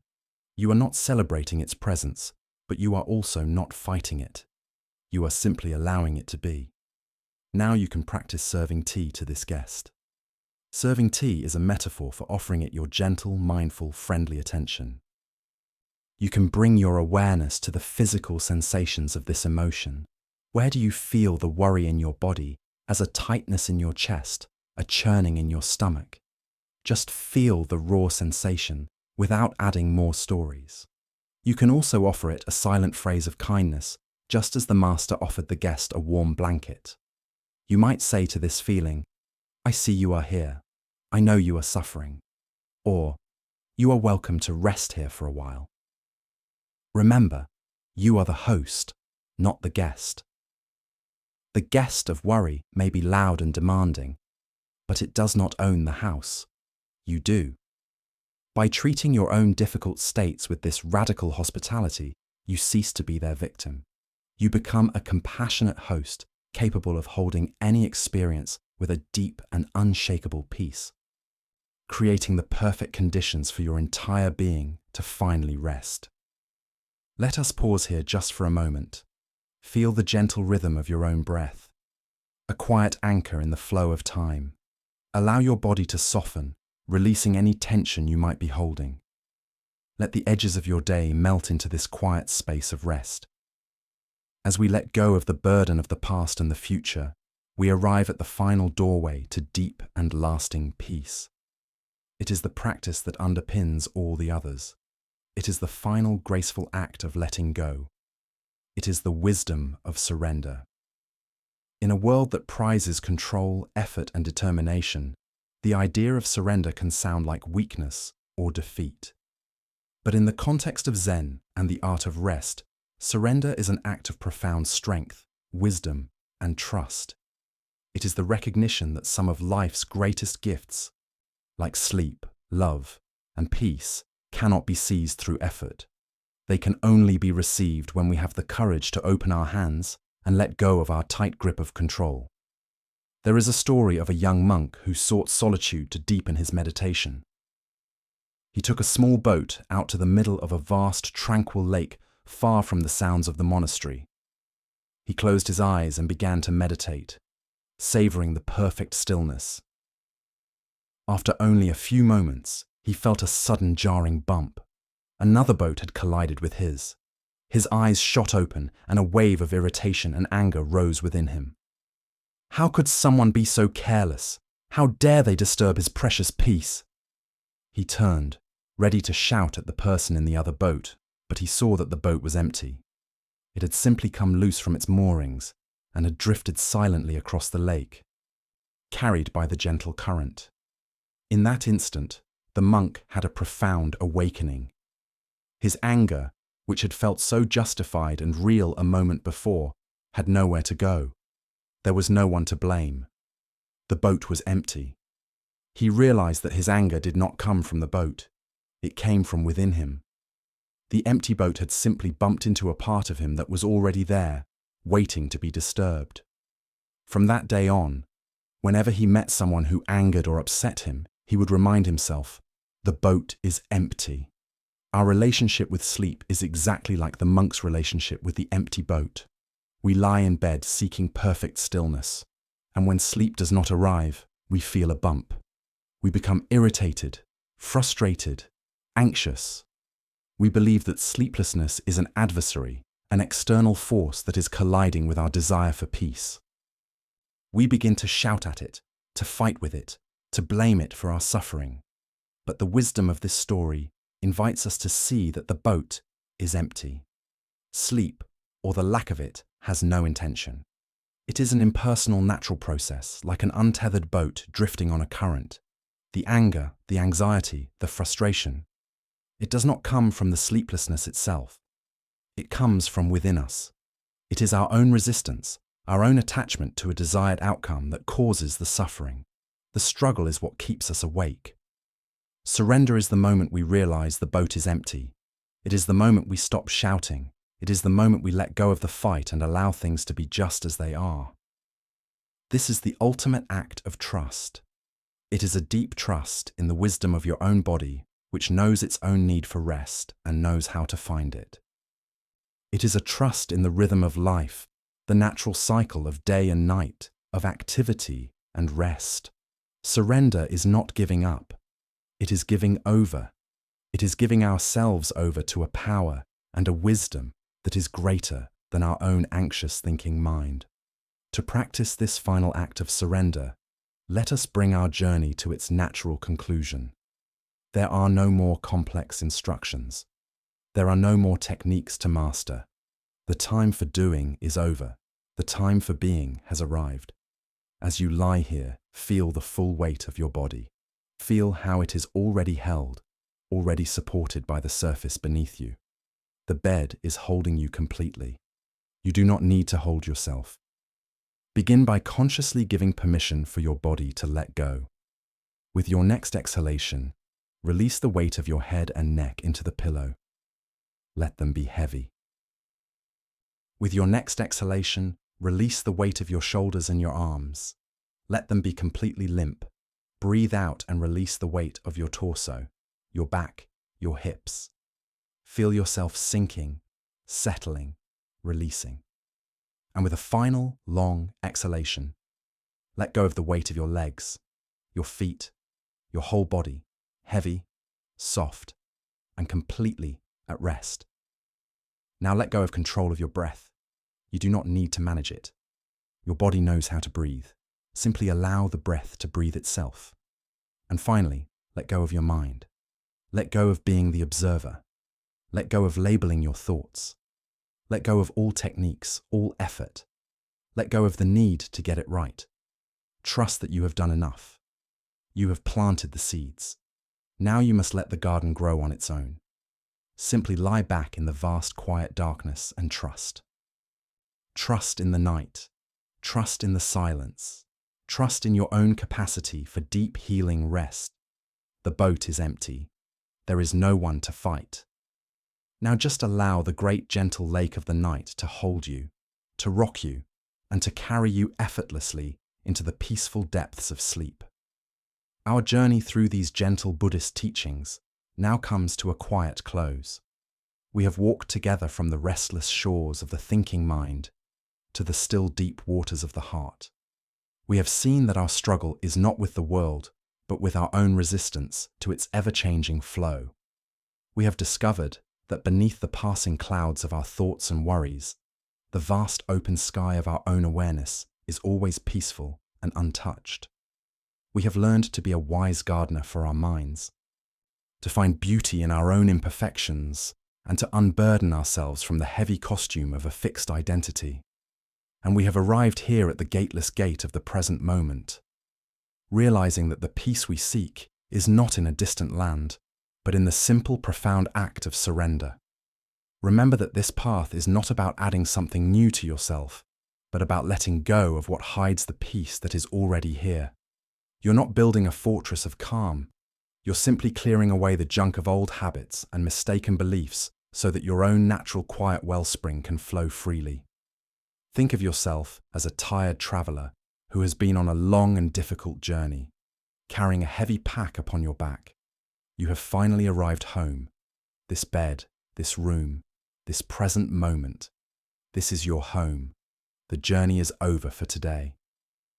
You can now gently set down your heavy pack, the pack filled with all your worries, your plans, your regrets, and your responsibilities. You can set it by the door. It will be there in the morning if you need it. But for tonight, you are free of its weight. There is no final test to pass, no examination of how well you have listened or how much you have understood. The only thing left to do is to rest in the sanctuary you have arrived at. So let this be a moment of profound trust. Trust in the seeds you have planted in the garden of your mind tonight. Trust that even a single moment of mindfulness, a single thought of kindness, a single breath of surrender has already begun its gentle work. And most of all, trust in the deep, innate wisdom of your own body. Your body knows how to heal. It knows how to rest. It knows how to sleep. All it asks is for a mind that is willing to be quiet enough to feel safe enough to let go. All the practices we have shared have been for this one purpose: to create a state of inner safety, a gentle truce in the civil war of the mind, so that your body can finally feel permission to enter the deep restorative peace it so deeply needs and deserves. The work is complete. All that is left is to receive the gift of rest. Now let us conclude our journey with some timeless Zen stories. Yamoka Teshu was a young and smart student of Zen who had spent considerable time studying Buddhist philosophy and developing what he believed was a sophisticated understanding of the deepest teachings. He was particularly drawn to the profound concepts of emptiness and non-duality that form the foundation of advanced Buddhist thought, and he felt confident that his grasp of these ideas demonstrated significant spiritual achievement. Having heard of the renowned Master Dowan's reputation for wisdom and insight, Yamoka decided to visit him to demonstrate his understanding and perhaps receive acknowledgement of his philosophical sophistication. He approached this meeting with the confidence of someone who had mastered complex intellectual material and expected to engage in elevated spiritual discussion. When Yamoka was granted an audience with Master Dowan, he found the master sitting quietly in his simple room, smoking his bamboo pipe with calm composure. The atmosphere was peaceful and simple. But Yamoka was eager to share his insights and engage in profound philosophical discussion. Master Yamoka began with the authority of someone well-versed in Buddhist doctrine. I have come to share with you my understanding of the fundamental nature of reality as taught by the Buddha. He proceeded to articulate what he considered a masterful summary of advanced Buddhist philosophy. The mind, Buddha, and sentient beings, after all, do not exist in any ultimate sense. Everything we perceive and experience is, when examined closely, empty of inherent existence. The true nature of all phenomena is emptiness itself. There is no solid, independent reality to be found anywhere. Yamoka continued with growing confidence in his explanation. There is no realization to be achieved because there is no one to achieve it and nothing to be realized. There is no delusion to be overcome because delusion itself is empty. There is no sage and no ordinary person because these distinctions are merely conceptual fabrications with no ultimate reality. Furthermore, he concluded with evident satisfaction in his philosophical precision, there is no one who gives teachings and nothing to be received, no teacher and no student. Because all such dual sides are illusions created by conceptual thinking that fails to recognize the fundamental emptiness of existence. Throughout this lengthy philosophical presentation, Master Duan continued smoking his pipe in silence, showing no particular reaction to Yamoka's elaborate explanation of Buddhist deep thinking. His face remained calm and neutral, neither impressed nor dismissive of the young man's intellectual display.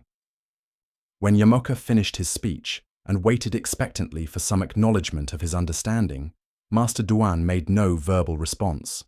Instead, he continued smoking quietly for several more moments, as if considering what he had heard. Then, without any warning or explanation, Master Duan picked up his bamboo pipe and struck Yamoka hard on the head with it. The blow was unexpected and quite painful. Yamoka immediately jumped up from his seated position, his face flushed with anger and indignation. His philosophical composure vanished instantly, replaced by very human emotions of pain, surprise, and rage. "Why did you hit me?" he demanded, his voice filled with outrage. "What kind of teaching method is this? How dare you strike a visitor who came here respectfully to discuss the Dharma?"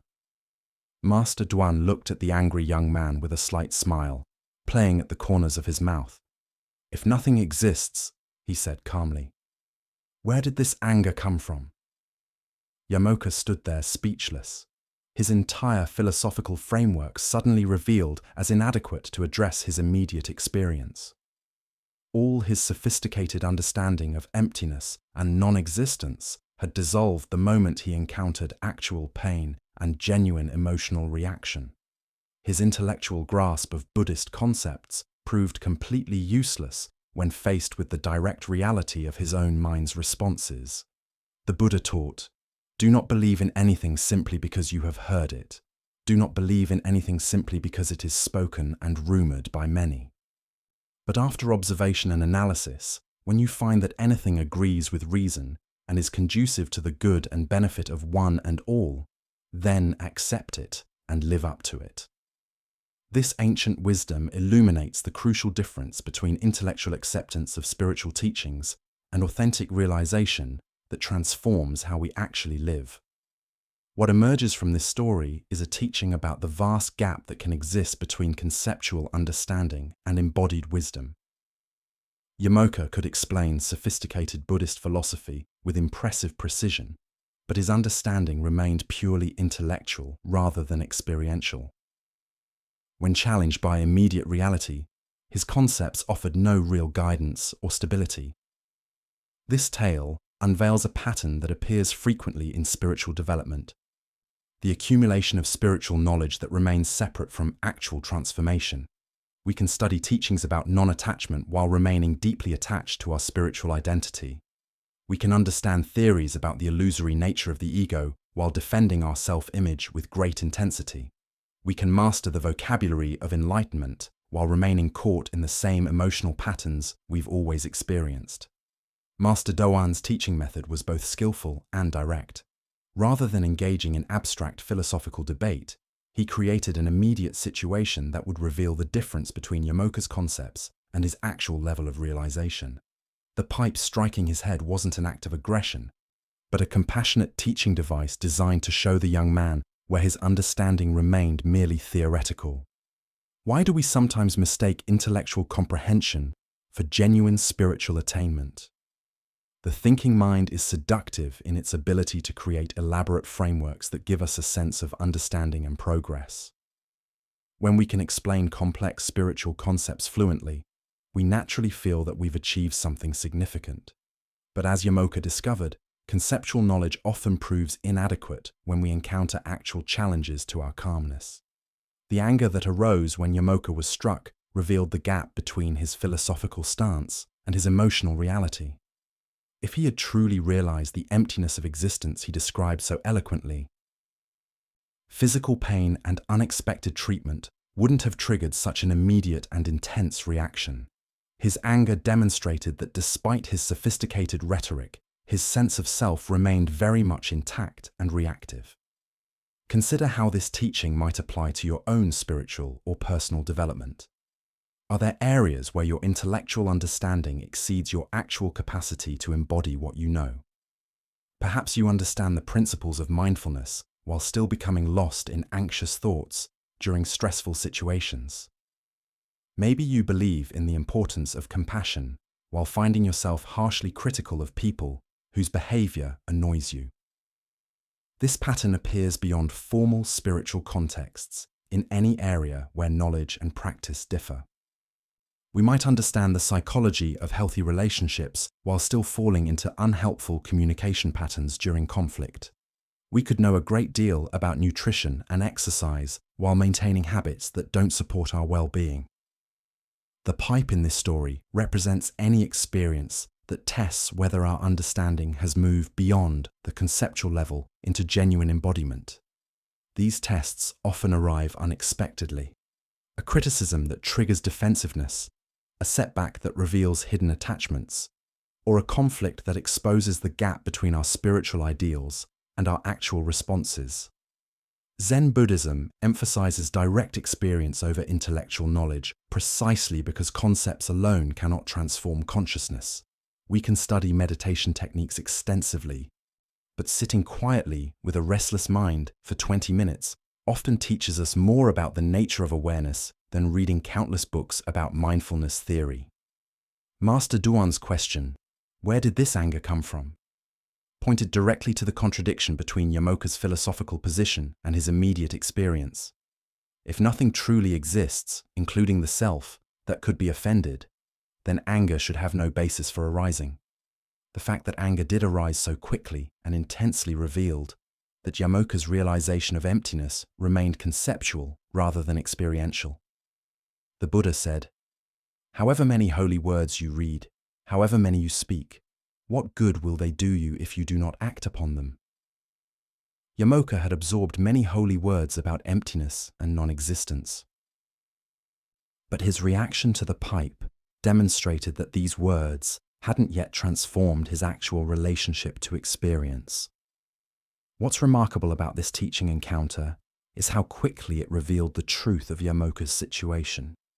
Rather than allowing him to continue building elaborate intellectual frameworks that might take years to dismantle, Master Duan's direct intervention immediately exposed the gap between knowledge and realization. Tonight, as you reflect on your own spiritual and personal development, can you identify areas where your intellectual understanding might exceed your actual capacity to embody what you know? When tomorrow brings unexpected challenges, the metaphorical pipes that test our calmness, will you respond from genuine realization or react from conditioned patterns? As the Buddha taught, the mind is everything. What you think, you become. Perhaps the deepest thinking is learning to think less and embody more. Discovering that true wisdom reveals itself not in what we can explain about emptiness, but in how empty we can remain when pipes strike our heads. Let us now turn to a tale about the difference between intellectual knowledge and lived wisdom. This is Tokusan's rice cakes.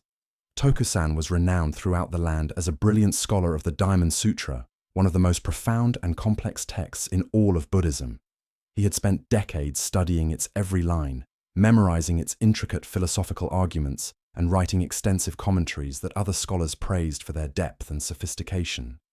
His understanding of the sutra's teachings about emptiness, non-attachment, and the illusory nature of phenomena was considered masterful by academic standards. When Tokusan heard that Zen masters in the southern regions were teaching a different approach to Buddhism, one that emphasized direct experience over scholarly study, he was both intrigued and skeptical. These teachers claimed that enlightenment could be achieved through simple meditation and direct pointing to the mind's true nature, rather than through years of textual analysis and philosophical debate.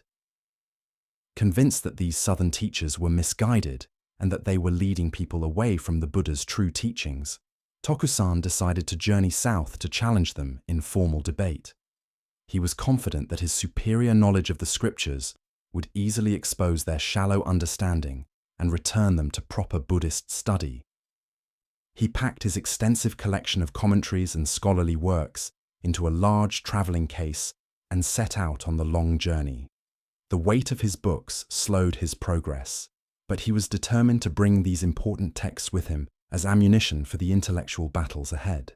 After several days of travel, Tokusan grew hungry and stopped at a small roadside tea stall run by an elderly woman who was selling rice cakes and simple refreshments to passing travelers. The modest stall offered welcome shade from the midday sun, and the aroma of freshly prepared food reminded him how long it had been since his last meal. "Venerable scholar," the old woman said respectfully, "I would like to purchase some rice cakes to refresh myself," Tokusan announced, setting down his heavy pack of books. The old woman looked at him curiously, noting his scholarly robes and the obvious weight of the leather case he carried. "What is it that you carry in that large pack?" she asked with genuine interest. "These are my commentaries on the Diamond Sutra," Tokusan replied with considerable pride, patting the case affectionately. "I have devoted my life to understanding this most profound of all Buddhist texts." "Is that so?" the old woman said thoughtfully. "How wonderful. Then perhaps you can help me understand something that has always puzzled me about that text." Tokusan straightened up, pleased to have an opportunity to demonstrate his expertise.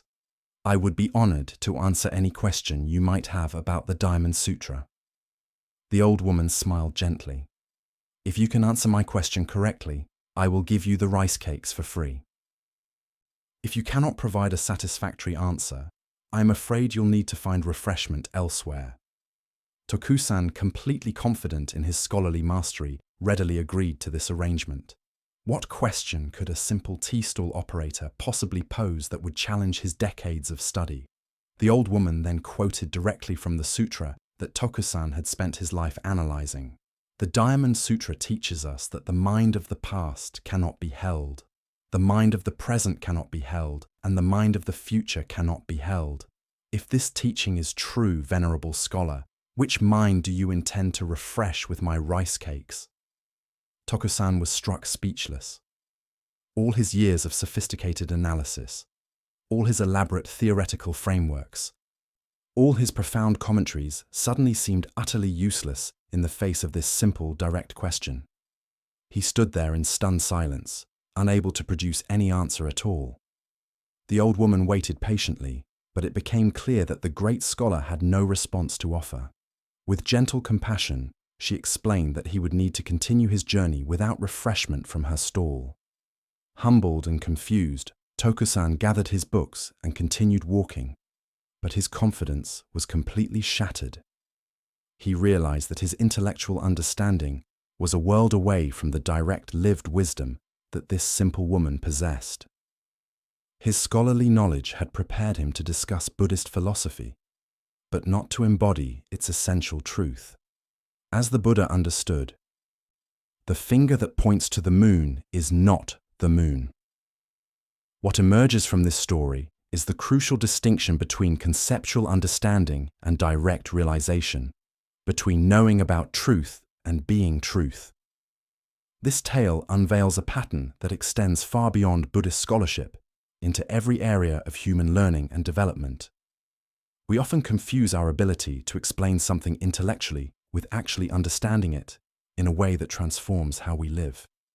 We become experts in describing love while remaining unable to love skillfully, or authorities on happiness while living in constant anxiety. Tokusan's predicament reveals how the accumulation of knowledge can sometimes become an obstacle to genuine insight. His years of study had given him tremendous confidence in his understanding, but they had also created a barrier between him and direct experience. He knew what the Diamond Sutra said about the nature of mind, but he had never really looked at his own mind with the kind of immediate attention the text was pointing toward. Why do we so often mistake intellectual knowledge for wisdom? The thinking mind is seductive in its ability to create elaborate explanations and sophisticated frameworks. It gives us a sense of mastery and control, making us feel that we understand complex realities simply because we can discuss them fluently. But as Tokusan discovered, when life presents us with a direct challenge, conceptual knowledge often proves inadequate. The old woman's question was devastating in its simplicity. She wasn't asking for a philosophical discourse about the nature of time or consciousness. She was pointing directly to the immediate reality of Tokusan's experience. If there truly is no past, present, or future mind to be grasped, what exactly was seeking refreshment in that moment? This teaching appears constantly in modern life. We might read countless books about mindfulness, but still find ourselves lost in anxious thoughts during stressful situations. We could study relationship psychology extensively while remaining unable to listen deeply to our partner during conflict. We might understand the theory of non-attachment intellectually while still becoming upset when our plans don't unfold as expected. Zen Master Dogen taught, to study the Buddha way is to study the self. To study the self is to forget the self. True spiritual study leads us toward direct investigation of our immediate experience rather than accumulation of concepts about that experience. The rice cakes in the story represent the simple nourishment that comes from direct engagement with reality rather than abstract theorizing about it. When we're truly hungry, whether for food, understanding, or spiritual fulfillment, what feeds us is immediate presence, not clever explanations of presence. In meditation practice, we often encounter this same distinction. We can know a great deal about meditation techniques while having very little direct experience of the awareness those techniques are designed to reveal. The concepts point towards something that must be discovered through immediate investigation, not through more thinking about the concepts. The Buddha said, "However many holy words you read, however many you speak, what good will they do you if you do not act upon them?" The old woman was inviting Tokusan to act upon the Diamond Sutra's teachings by applying them to his immediate situation, rather than carrying them around as intellectual possessions. Tonight, as you reflect on the knowledge and understanding you've accumulated, can you distinguish between what you know about and what you actually know? Is there some area of your life where intellectual understanding might be creating the illusion of wisdom while preventing genuine transformation? As the Buddha taught, better than 1,000 hollow words is one word that brings peace. Sometimes the most profound teachings are the ones that leave us speechless, pointing us back towards the immediacy of our actual experience. Master Ryokan's mountain dwelling was as simple and humble as his lifestyle. A small hut constructed with basic materials that provided adequate shelter without any pretense to permanence or grandeur. The structure reflected his philosophy of taking only what was necessary from the natural environment while remaining open to whatever changes the seasons and elements might bring. One spring, as the earth warmed and new life stirred throughout the mountain forests, something unexpected began happening beneath the wooden floorboards of the master's hut. Tiny bamboo shoots, following their ancient genetic programming to seek light and space for growth, started emerging from the soil below his living space. Most people discovering this situation would have immediately seen it as a problem requiring swift action. Bamboo is notorious for its vigorous growth and its ability to damage structures. Left unchecked, the shoots would certainly push up through the floorboards, creating holes and potentially compromising the integrity of the entire building. The conventional response would have been to cut away the bamboo before it could cause structural damage. But Master Ryokan saw the situation differently. Rather than viewing the emerging bamboo as an unwelcome intrusion or a threat to his shelter, he chose to work with the natural forces at play. Without hesitation, he began tearing up sections of his floorboards to create space for the bamboo shoots to grow freely toward the light they sought. As the weeks passed, the bamboo responded to his accommodation by growing with remarkable speed and vigor. The shoots rose higher and higher, soon reaching the ceiling of the small hut and pressing against the roof beams. Again, most people would have seen this as the point where drastic action became necessary. Either the bamboo had to be cut, or the dwelling would be destroyed. Once again, Master Ryokan chose accommodation over resistance. He carefully removed sections of his roof to allow the bamboo to continue its upward growth, creating openings that let the shoots emerge into the open air above his living space. The bamboo responded by growing through the roof and continuing to reach toward the sky. The final result of this process was remarkable. Master Ryokan found himself living in a hut where living bamboo grew up through the floor and extended through the roof, creating a unique dwelling that was part human construction and part natural forest. Rather than seeing this as a compromised or damaged living situation, he embraced it as an enhancement that brought him into even more intimate contact with natural processes. Untroubled by what others might consider a highly irregular living arrangement, Master Ryokan simply continued his daily practices of meditation, study, and contemplation. He sat in zazen beneath the living bamboo that now shared his dwelling space, finding that their presence added a quality of natural aliveness and seasonal awareness that conventional architecture could never provide. The bamboo became his intimate companions, growing and changing with the seasons, rustling softly in the wind and creating patterns of light and shadow that shifted throughout the day. What had begun as a potential problem had been transformed through his willingness to accommodate natural forces into an enhancement of his simple mountain life. As the Buddha observed, nothing is permanent except change. This teaching relates profoundly to our capacity for flowing with natural processes rather than rigidly defending our constructed plans and arrangements against the inevitable forces of growth and transformation. This ancient wisdom illuminates our typical approaches to unexpected changes in our carefully organized lives. Most of us invest tremendous energy in creating structures, physical, emotional, professional, social, that we then feel compelled to defend against any forces that might alter them. We treat change as disruption rather than opportunity, as problems to be solved rather than invitations to discover new possibilities. Master Ryokan's response to the bamboo demonstrates a radically different relationship with the unexpected. Rather than seeing the shoots as invasive problems threatening his security, he recognized them as natural expressions of life force seeking room to grow. His accommodation of their needs led to a living situation that was far more interesting and dynamic than his original static dwelling. Why do we typically resist natural processes of growth and change, even when they might lead to improvements in our circumstances? This resistance often stems from our attachment to predictability and our fear that any deviation from our plans will lead to chaos or loss of control. We prefer the security of familiar limitations to the uncertainty of organic development. The master's willingness to tear up his floorboards and modify his roof represents the kind of fundamental flexibility that authentic spiritual practice cultivates. Rather than defending his comfort zone against all modifications, he remained open to discovering what new forms of livability might emerge through cooperation with forces beyond his control. This story reveals the difference between accommodation and passive surrender. Ryokan wasn't simply accepting whatever happened without response. He was actively participating in creating solutions that honored both his need for shelter and the bamboo's need for growing space. His actions were both practical and deeply cooperative with natural processes. We can observe similar opportunities for creative accommodation in many areas of life.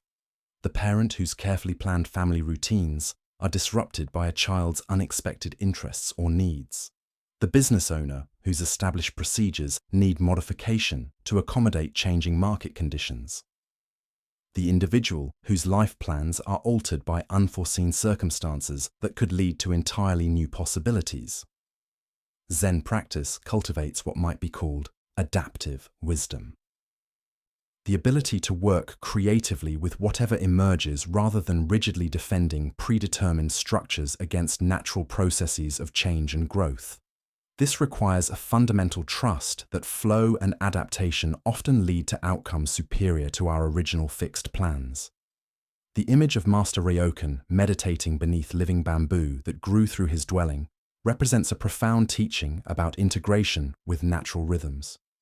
Instead of seeing his spiritual practice as something that required complete separation from natural processes, he discovered how accommodation of organic growth could enhance rather than compromise his contemplative life. This teaching also points us toward understanding the difference between problems and opportunities.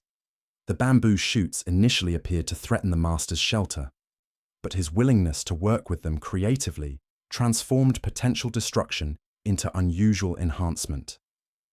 Our capacity to see challenges as invitations for creative response often determines whether difficulties become sources of growth or simply sources of stress. Additionally, our minds tend to assume that spiritual practice requires completely controlled environments, free from unexpected intrusions. Master Ryokan's story suggests that authentic practice might actually be strengthened by learning to maintain inner peace while accommodating whatever natural forces emerge in our immediate environment. The story reveals how often our concepts of proper order and appropriate boundaries can blind us to possibilities for richer, more integrated ways of living. The master's hut with bamboo growing through it challenged conventional ideas about indoor and outdoor spaces, but created a unique form of dwelling that honored both human needs and natural processes. Beyond this, there emerges a teaching about the creativity that can emerge when we stop fighting against what wants to happen, and instead ask how we might work with emerging forces to create something neither we nor they could have achieved independently. Tonight, as you consider areas of your life where unexpected changes or growth are challenging your established routines and structures, can you identify opportunities for creative accommodation rather than rigid resistance? What would it mean to tear up a few floorboards to make room for natural processes that might enhance rather than threaten your overall well-being? Buddha's wisdom reminds us, the wise find pleasure in water, virtue in mountains, and wisdom in forests. By learning to live in harmony with natural forces rather than constant opposition to them, we discover forms of security and satisfaction that rigid control can never provide. The deep peace that comes from flowing with life rather than constantly struggling against it. Now let us rest here together in this final stillness. Find your most comfortable position and gently allow your eyes to close if they are not already. Take one last slow, deep breath in, and as you breathe out, release a soft sigh, letting go of any remaining effort. Let your body be heavy, supported, and completely at ease. Bring your awareness just for a moment to the vast, quiet space of your mind. See it as a clear night sky. Thoughts may still drift by like faint clouds, but you are the sky, not the clouds. Rest as this spacious, open awareness now. Feel into the center of your chest. Imagine a small, soft, warm ember glowing there. This is the warmth of your own kindness, your own good heart. Feel this warmth gently spreading through your body, a feeling of safety, of peace, of being at home with yourself. Finally, feel the weight of your entire body surrendering to gravity, held completely by the surface beneath you. You are safe. You are held. You are at peace. There is nothing more you need to do. There is nowhere else you need to be. Just this. Just here. this quiet darkness, this gentle breath, this profound stillness. May you carry this peace with you as you drift into sleep. May your rest be deep, healing, and dreamless. May you awaken in the morning, feeling restored, and may you remember, even for a fleeting moment, the vast and quiet space that is your true home. May you walk through your days with a lighter step and a softer heart, knowing you are always held by a grace far greater than your worries. And may the peace you have cultivated within yourself be a gift to all those you meet. Thank you for walking this path with me. Rest well,